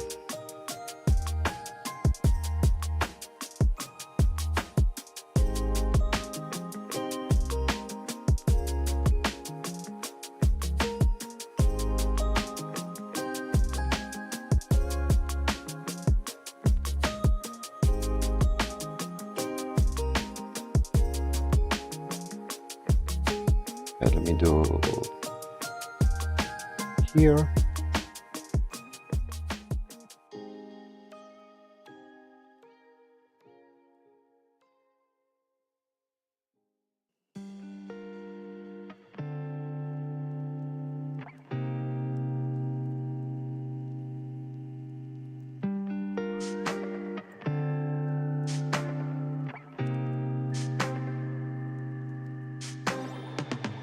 There we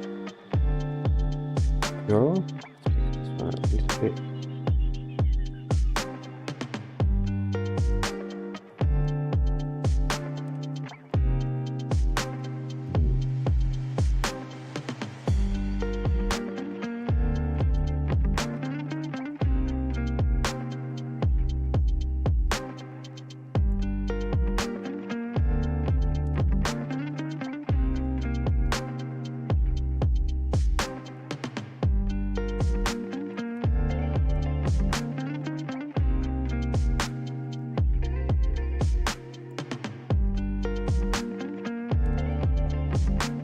And then over here, the thingy I don't know the name of.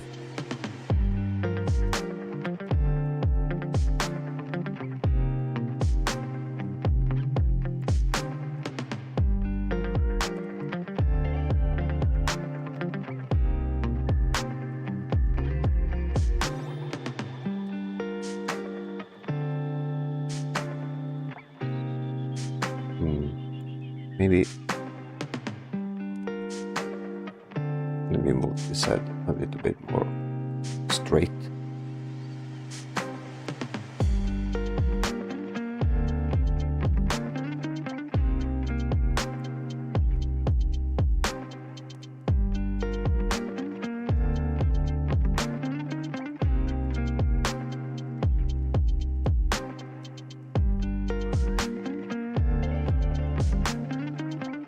Okay.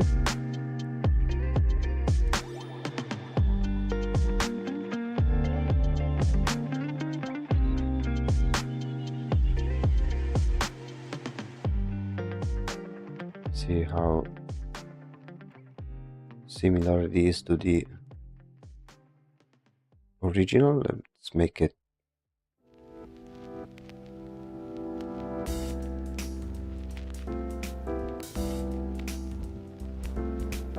Yeah, I think this area is too long. I think.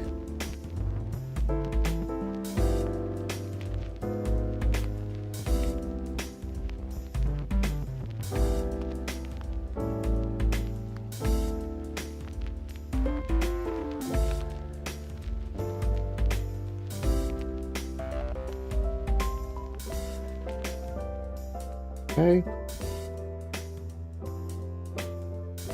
This one will make the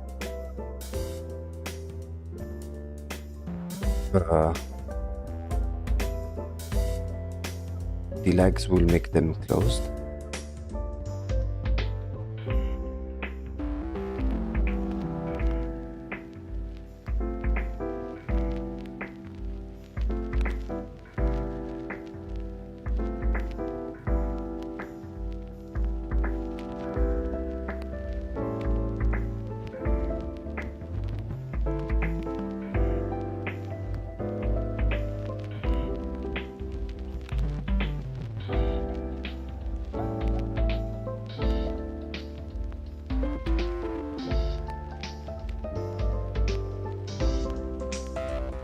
Maybe a little bit more like this.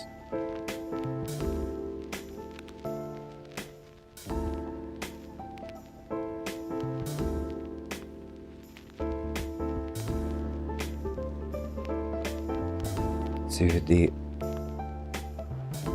length is more or less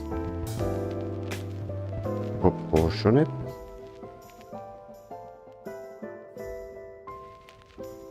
I think it is in some way. And now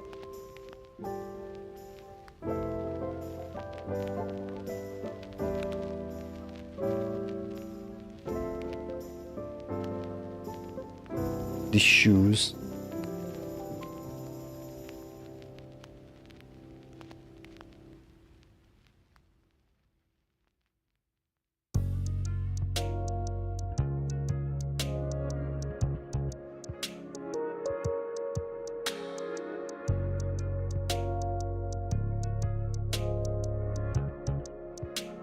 And for the hands, we'll give it a classic, like a typical pose. Let me see.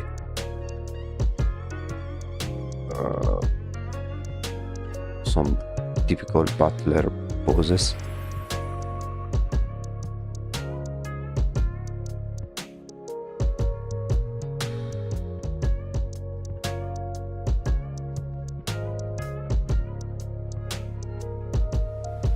Yeah, typical. We'll do a very typical Butler pose. So it will be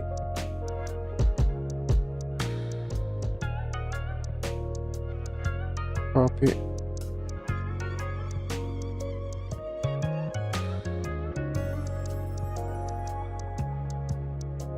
There we go. Okay, so arms and hands.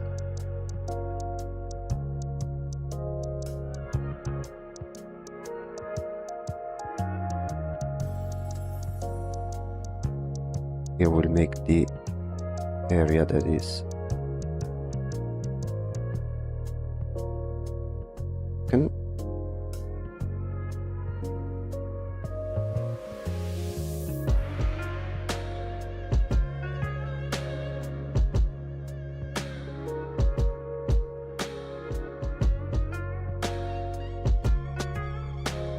there we go.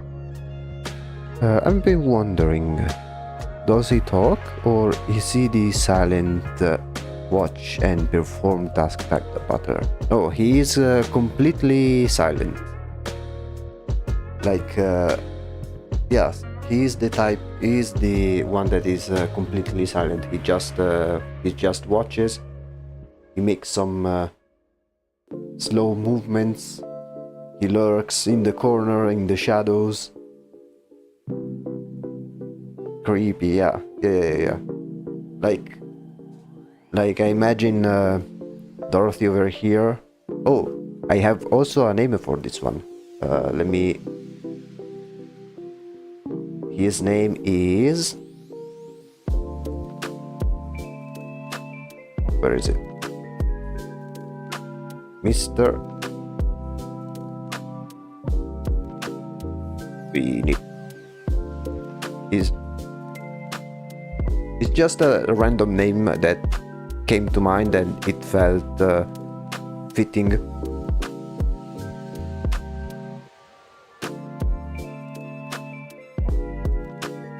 And this was by pure chance, because like, I don't know, it was like, I liked how it sounded. Oh, Mr. Tweeny. And then there is this very creepy guy lurking in the shadow. But when I made up that word, I didn't know it was an actual word, and when I looked it up if it was a real word, the definition, it says commonly refers to a historical junior domestic worker who worked between staff roles in large households. So by pure coincidence, it was a very fitting name for the role of this character. Yeah, so basically I imagine like, I don't know, Dorothy being like, Mr. Tweeny, and then this creepy guy emerges from a dark corner of the room. Yeah, it's that childhood twist to it, yeah. Mr. Tweeny, and then this smiling freak comes out. I hate him, I love it, yeah. Mr. Tweeny. Oh, I now remember one of the main inspirations from this design. Let me see if I can manage to find it. It was from very old indie horror involving a clown with a very similar type of smile. Let me see if I can find it.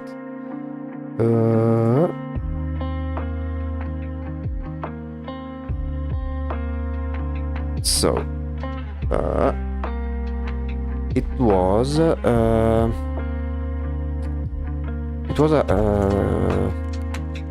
creepy clown horror game indie. No, like it had a very iconic smile.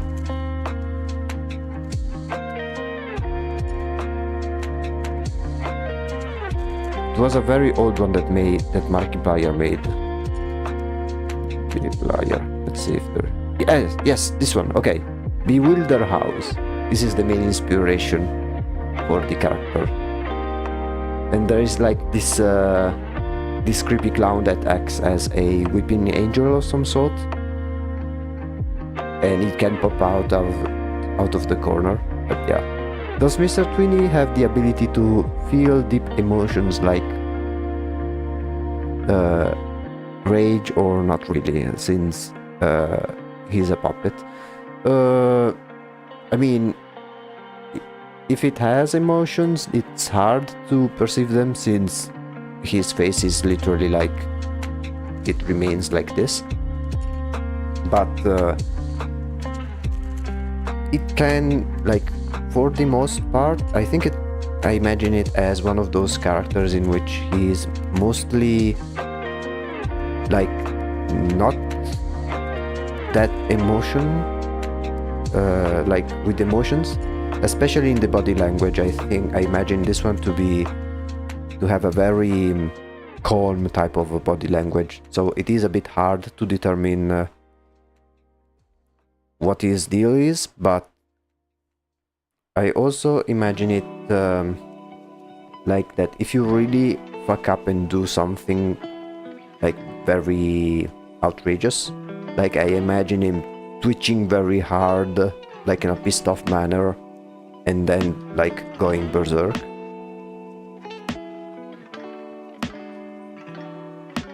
Like you know, giving those quiet kid type of vibes. Like they are mostly passive until you piss them really off, at which point it's all explosive, like when you when you are a kid and there is the chill and quiet and very calm teacher, and when maybe the class is very rowdy and very rude and stuff, and they manage to snap the nice teacher, and usually when you snap the nice teacher is like completely unhinged. That's the kind of vibes I have for this guy over here.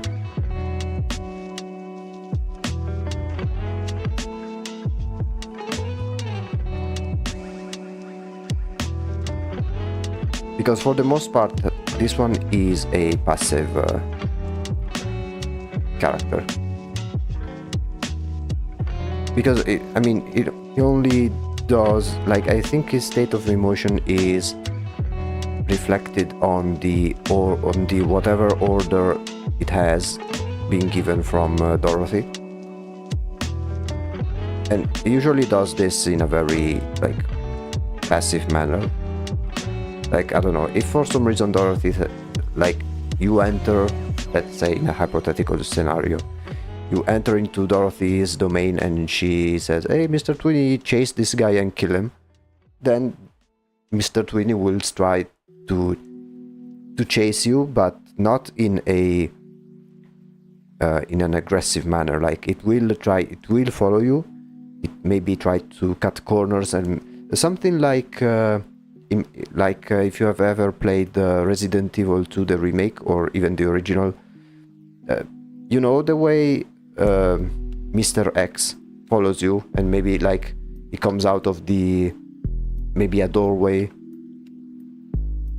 I was thinking of something similar. Like, Mr. Twinny doesn't go around and punches you like Mr. X, but the way he approaches you, I was thinking of something similar. Like, not sprint at you.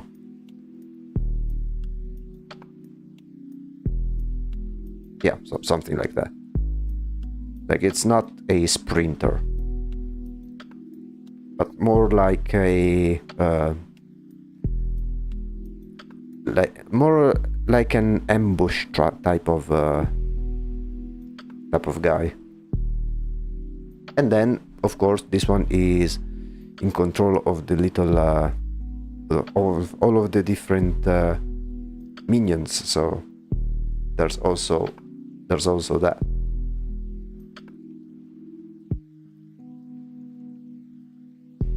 Okay, I need to fix some proportions. Let me see. Yeah, definitely need to change some proportions.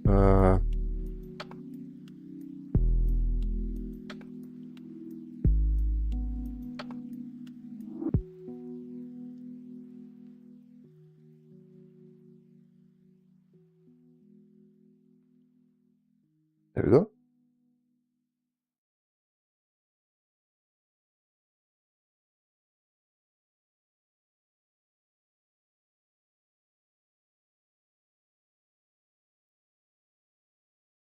But yeah, so basically this is like whenever you enter the Dorothy's house, it is kind of like a house of horrors in some way.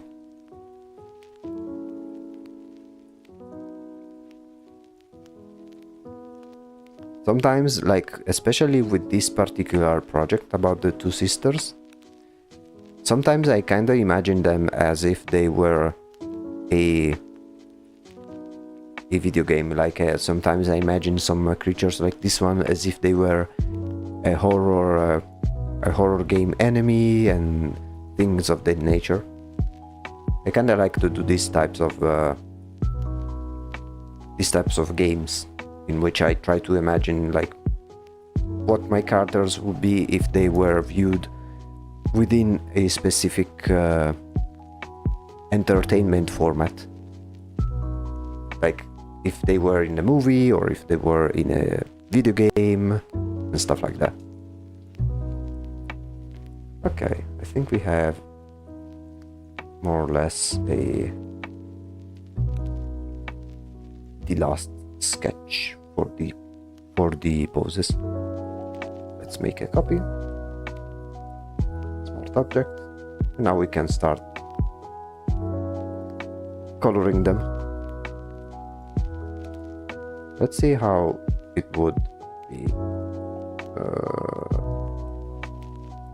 Yeah, I think the proportions are there. I just need to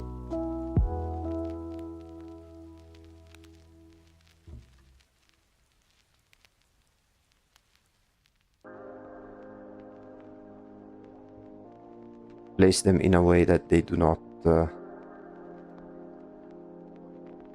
interfere with one another, because it's a little bit a pain. Let's see. Let's move this one over here. We do the same thing for these layers.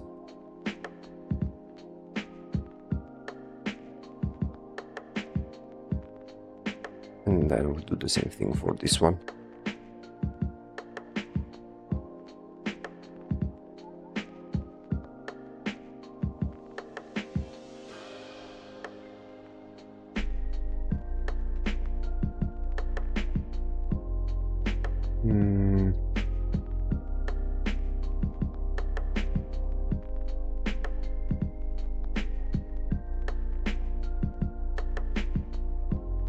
Okay, maybe. Okay, let me try something. Rasterize.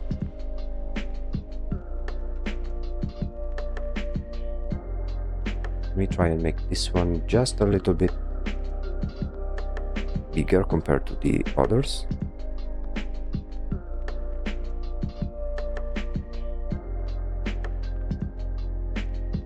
And then have some wider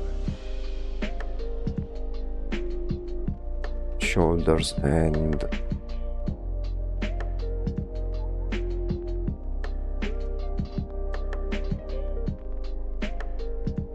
okay, seems more similar to the other ones. And then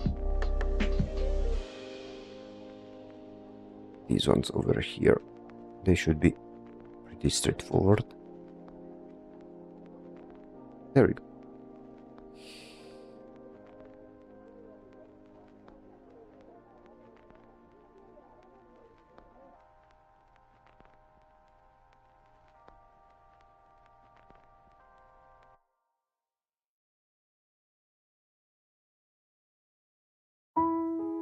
Extra wires over here.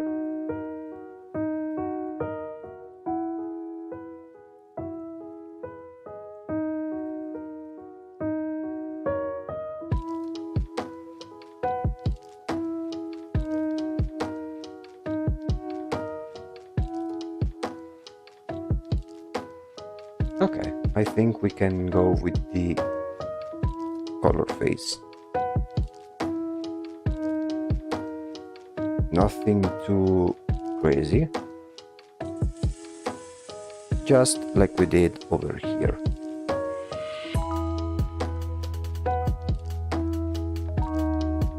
And then after that I think we will be done for today, but I'm pretty happy with how this is turning out. Let's do the faces first.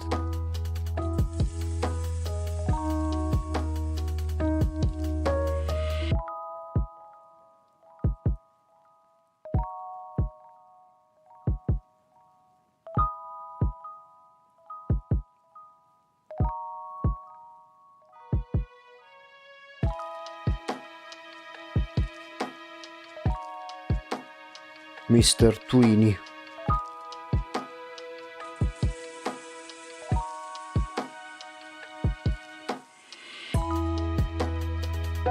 Now, then I will need to think about like an equivalent for the other sister. That one, I think it will be a bit more maybe not necessarily more challenging, but it will require some time, because with the Dorothy in general, like Dorothy and her surrounding themes and secondary characters, it was something that I thought about years ago, so some things are already present. For the other sister, on the other hand, like, the only thing I had in mind, kind of, was the sister herself, but everything else will need to design and think about from scratch, basically.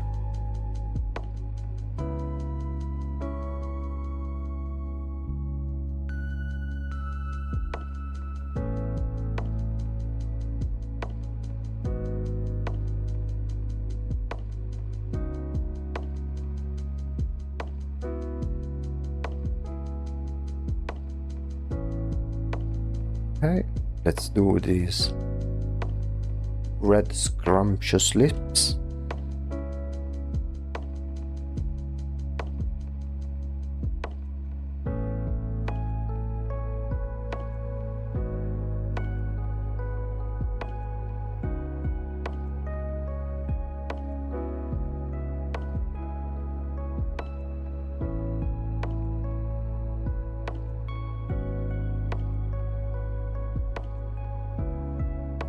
Shiny teeth.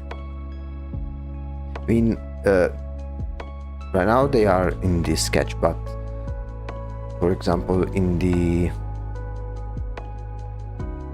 like they are not necessarily shiny, but they are kind of they are opaque, and I mean, yeah, they are like the mask essentially, but yeah, they are brighter than the other. Okay, let me do the dark areas.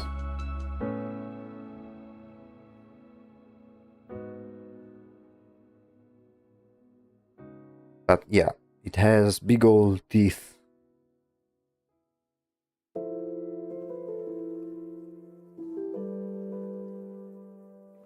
Also, another thing that I want to add over here is I want to add some very slight, because technically the neck over here and the hair, I think, as well, they are not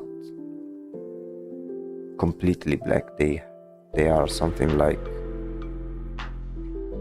this.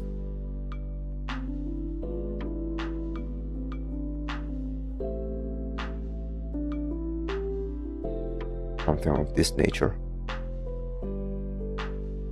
Oh, then immaculate teeth. Indeed.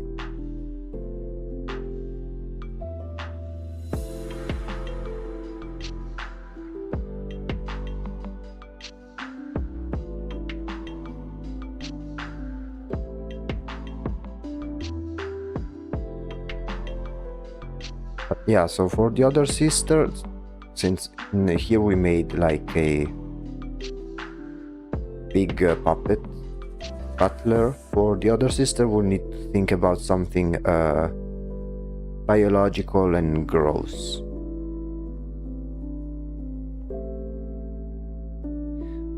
I just realized there was a drawing of Mr. Tweeny and Dorothy just now for a brief moment.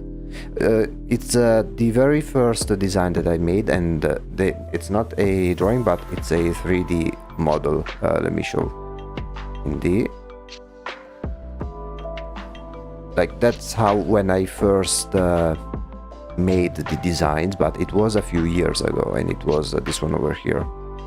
Those are 3D models that I made.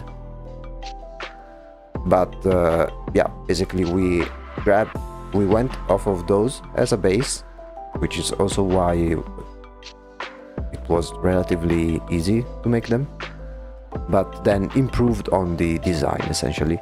So for this one, like from this version, we switch over to this version, and then from this one, which is, it has remained basically the same, but it has a few more things, which are mainly the more puppet elements, like things like here, and then the different cables. But yeah, I can also do 3D models, but I do 90% drawing, and then 10% sometimes I make 3D models.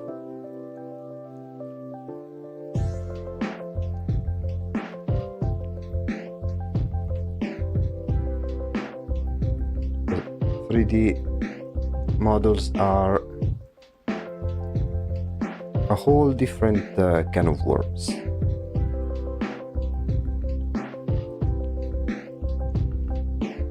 But they are pretty fun to make too.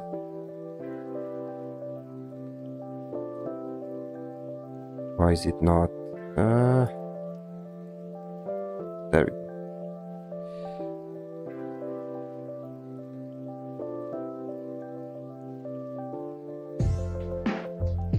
Like, they are some pretty old OCs, but now I managed to work on expanding on their lore.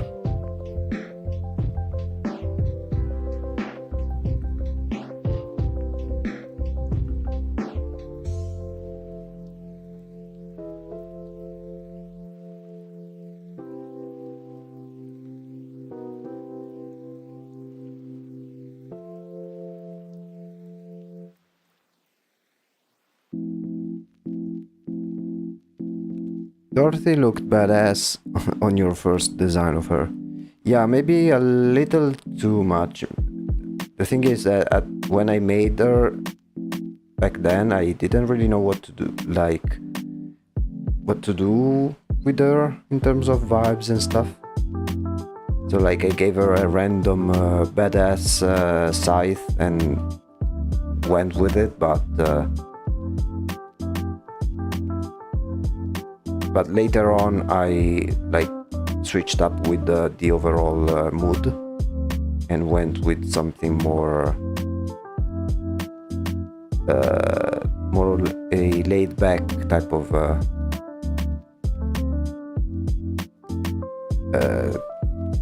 vibes.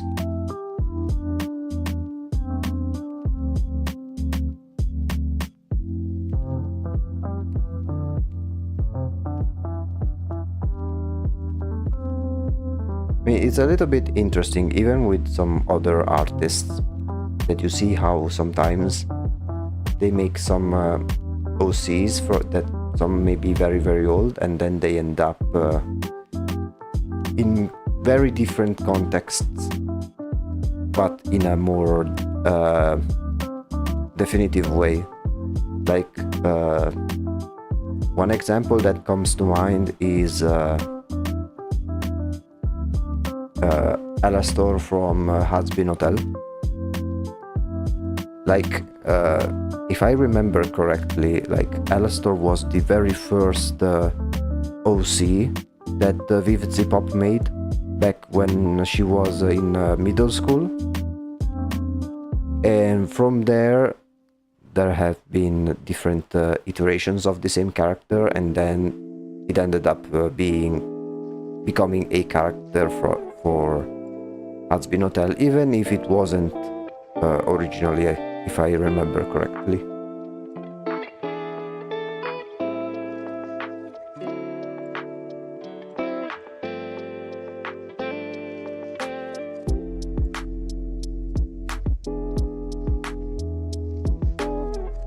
Okay.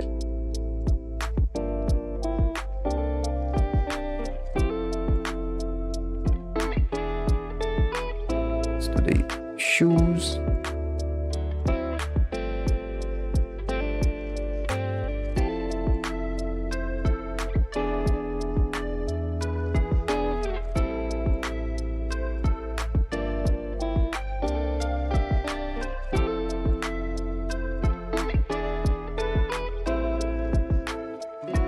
And I have some other OCs in mind, but those are from different projects.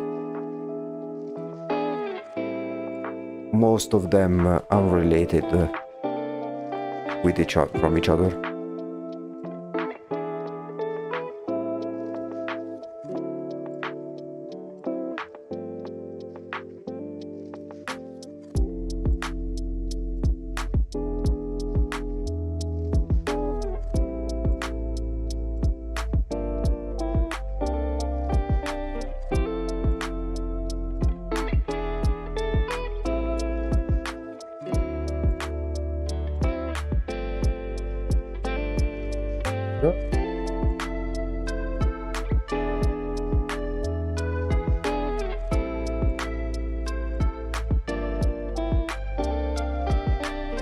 Let's do these handy hands.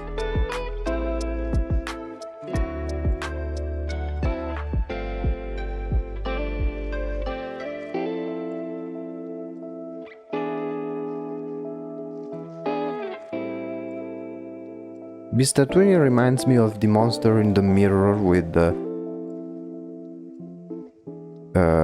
poor Bob. Blue wizard from what I remember.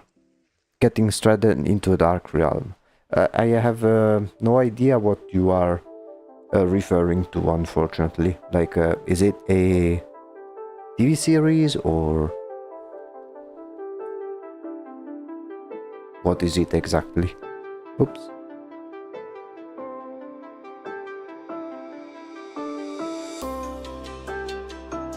Blue wizard. The only blue wizards I have in mind are those from Lord of the Rings. Other than that, I don't think I know some.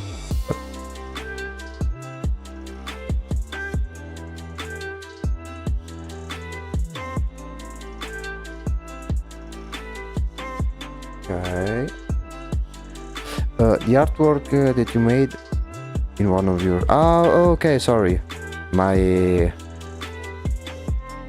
mistake. I made a brain fart. Okay. My fault. Yeah. It is kind of similar in some way. Like very thin.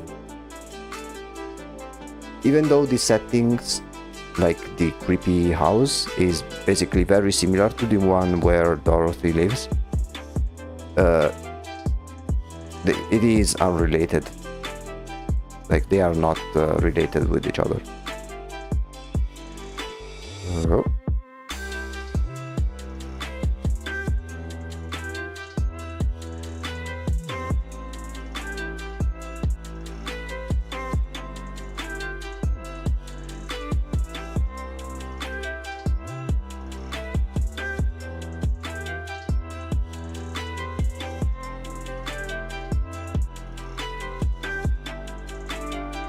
We are almost done here.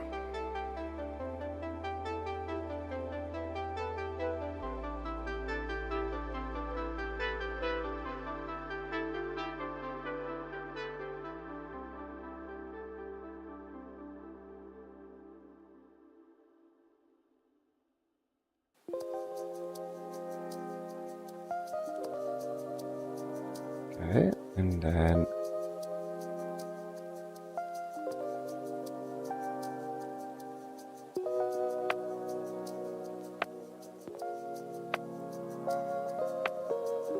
yeah, I think the white area is way too bright. Let me fix that. He looks like he can stretch his neck, but my mind is telling me he can't. Not stretch his neck like the... it's not like the teacher from Little Nightmares 2, if you are familiar with it. Like, he has just a long neck as usual, as just like the rest of his limbs, but he can like bend it in unnatural ways. Like, I imagine, you know, when you grab a Barbie doll and then you move their legs in the wrong direction and they do this ta-ta-ta-ta-tack kind of sound. Like, I imagine making the same kind of sound when it moves the neck.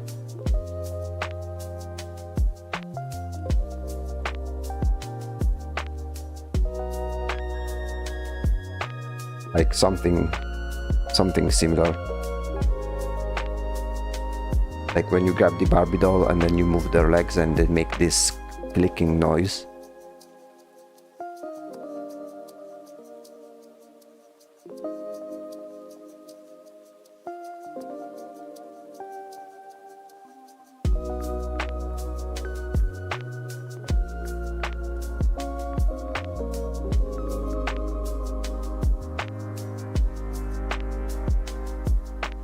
Okay. Mr. Twinny is very flexible. Hey, yeah, he is a puppet. Or an abnormal puppet, at least.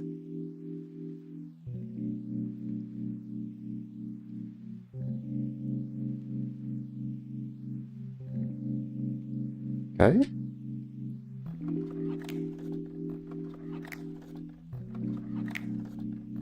Let's do these ones.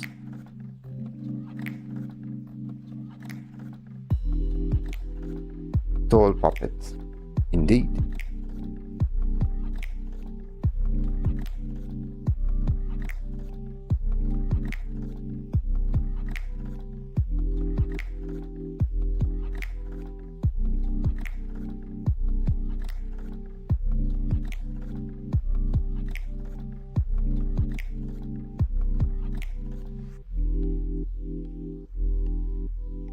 Okay.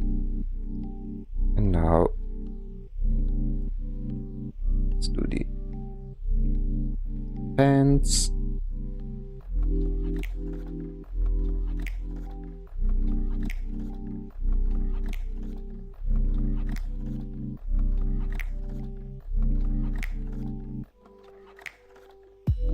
Pants over here.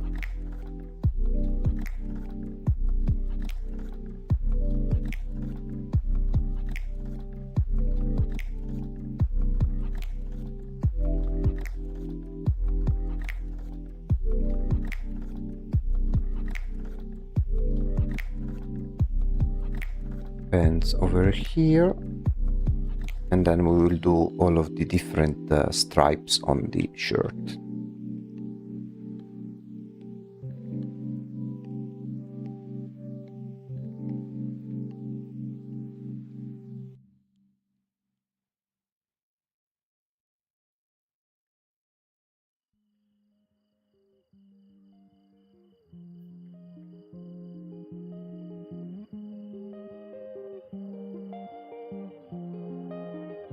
Okay.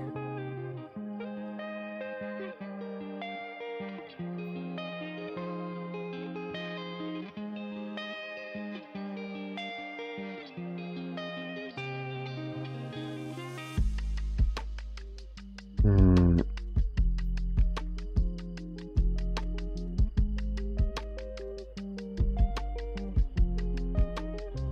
let me make it maybe like so.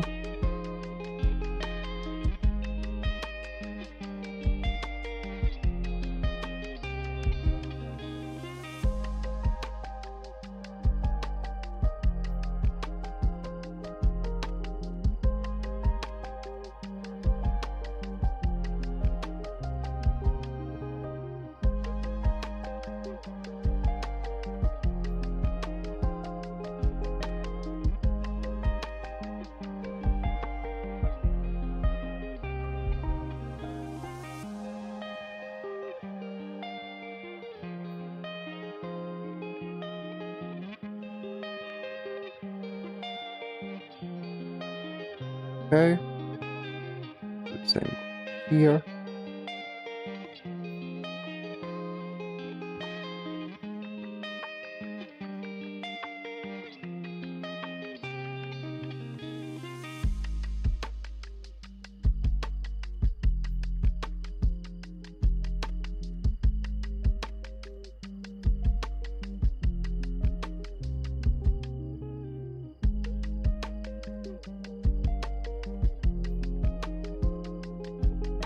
And then, lastly, over here.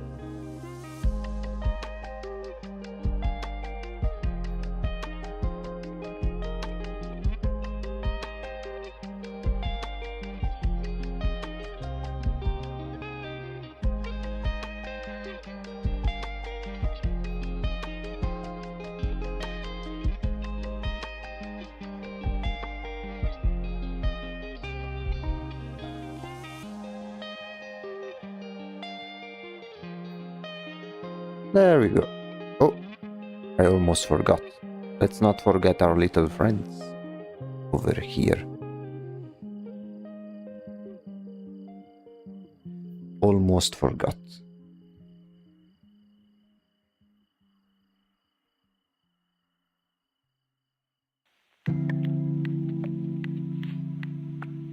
These will be very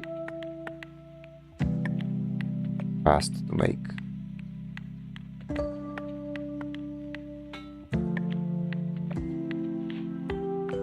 We'll just sample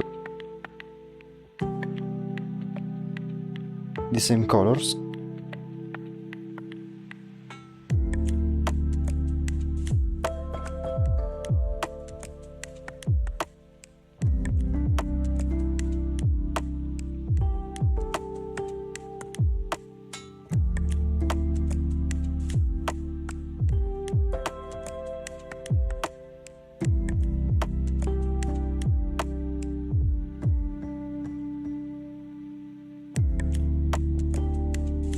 There we go.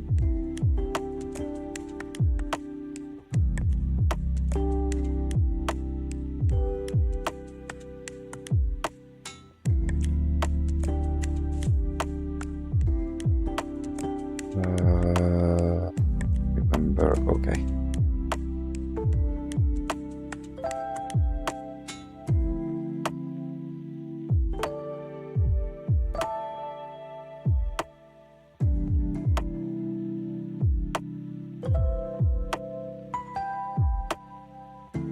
We had black as well. But I'll take my leave for today. Take care, and everyone watching the stream, bye bye. Hey, no problem. I am about to finish as well. I just need to finish this one up, and then we will say our goodbyes. I just want to finish over here because it would be annoying for me to just leave these few things left. Let's see. Oh.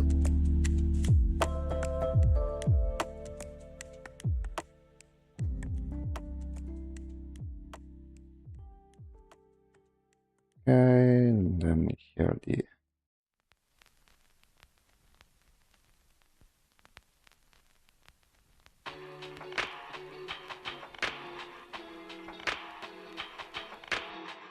thingies, and then the golden areas. I'm making these ones very loose because they are very approximate in terms of sketches, so like nothing too serious.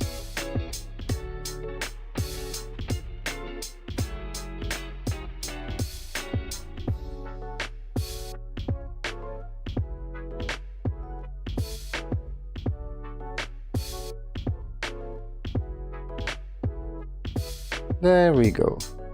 Okay, we have completed the further studies of this character, in particular Mr. Tweeny. Very happy with how it turned out. Maybe let me see if this one works best, if it has a very slight, yeah, maybe something like this, like that you can barely see the hair behind. I think.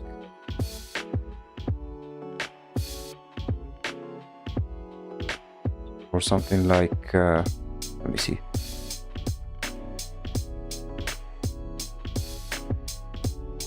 Yeah, something like this.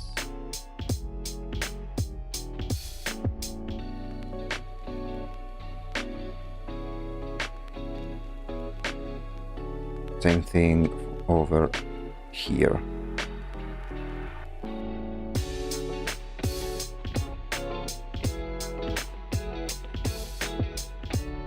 Yeah, but then it makes it much more evident that it has a mask of some sort. Okay, yeah, very satisfied with how this one went out. We've made some improvements in terms of the design and established a little bit of this character, like how it moves and stuff like that. Let me save up. But yeah, really happy with how this one turned out. And with this one, I think, yeah, I think this will be it for today. Very chill stream like last time. Next time, I'm not sure if we will do some other studies like this one, or if we will start a full-on illustration of Mr. Tweeney, just like we did with Dorothy. Mainly because I want to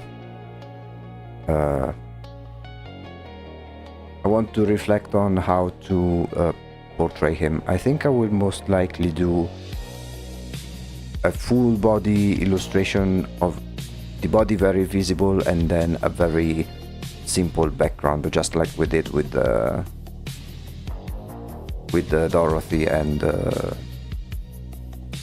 the other sister, which I still need to find a name for her. But yeah, very happy with how this one is it's turning out. We are slowly building this project. We have many more things I want to try and explore, but we will tackle them one at a time with calm, without any pressure, and maybe even with your guys' input. Like, you gave some help the other time in suggesting a few things, and we will expect things to be the same. Good work once again, thank you. I'm excited to get into the illustration. Thank you for another great stream. Hey, thank you. So we will meet each other on Wednesday at this very same hour. We are not longer alternating between the two different projects, because the one that was randomly selected was the Butler, so this one, so it's basically working on the same project altogether. So some of these coming streams, they will all be themed around this big project, and in particular about this Butler. So, having said that, this has been the Void Executive, and I will see you in the next company meeting. Have a good night, everyone.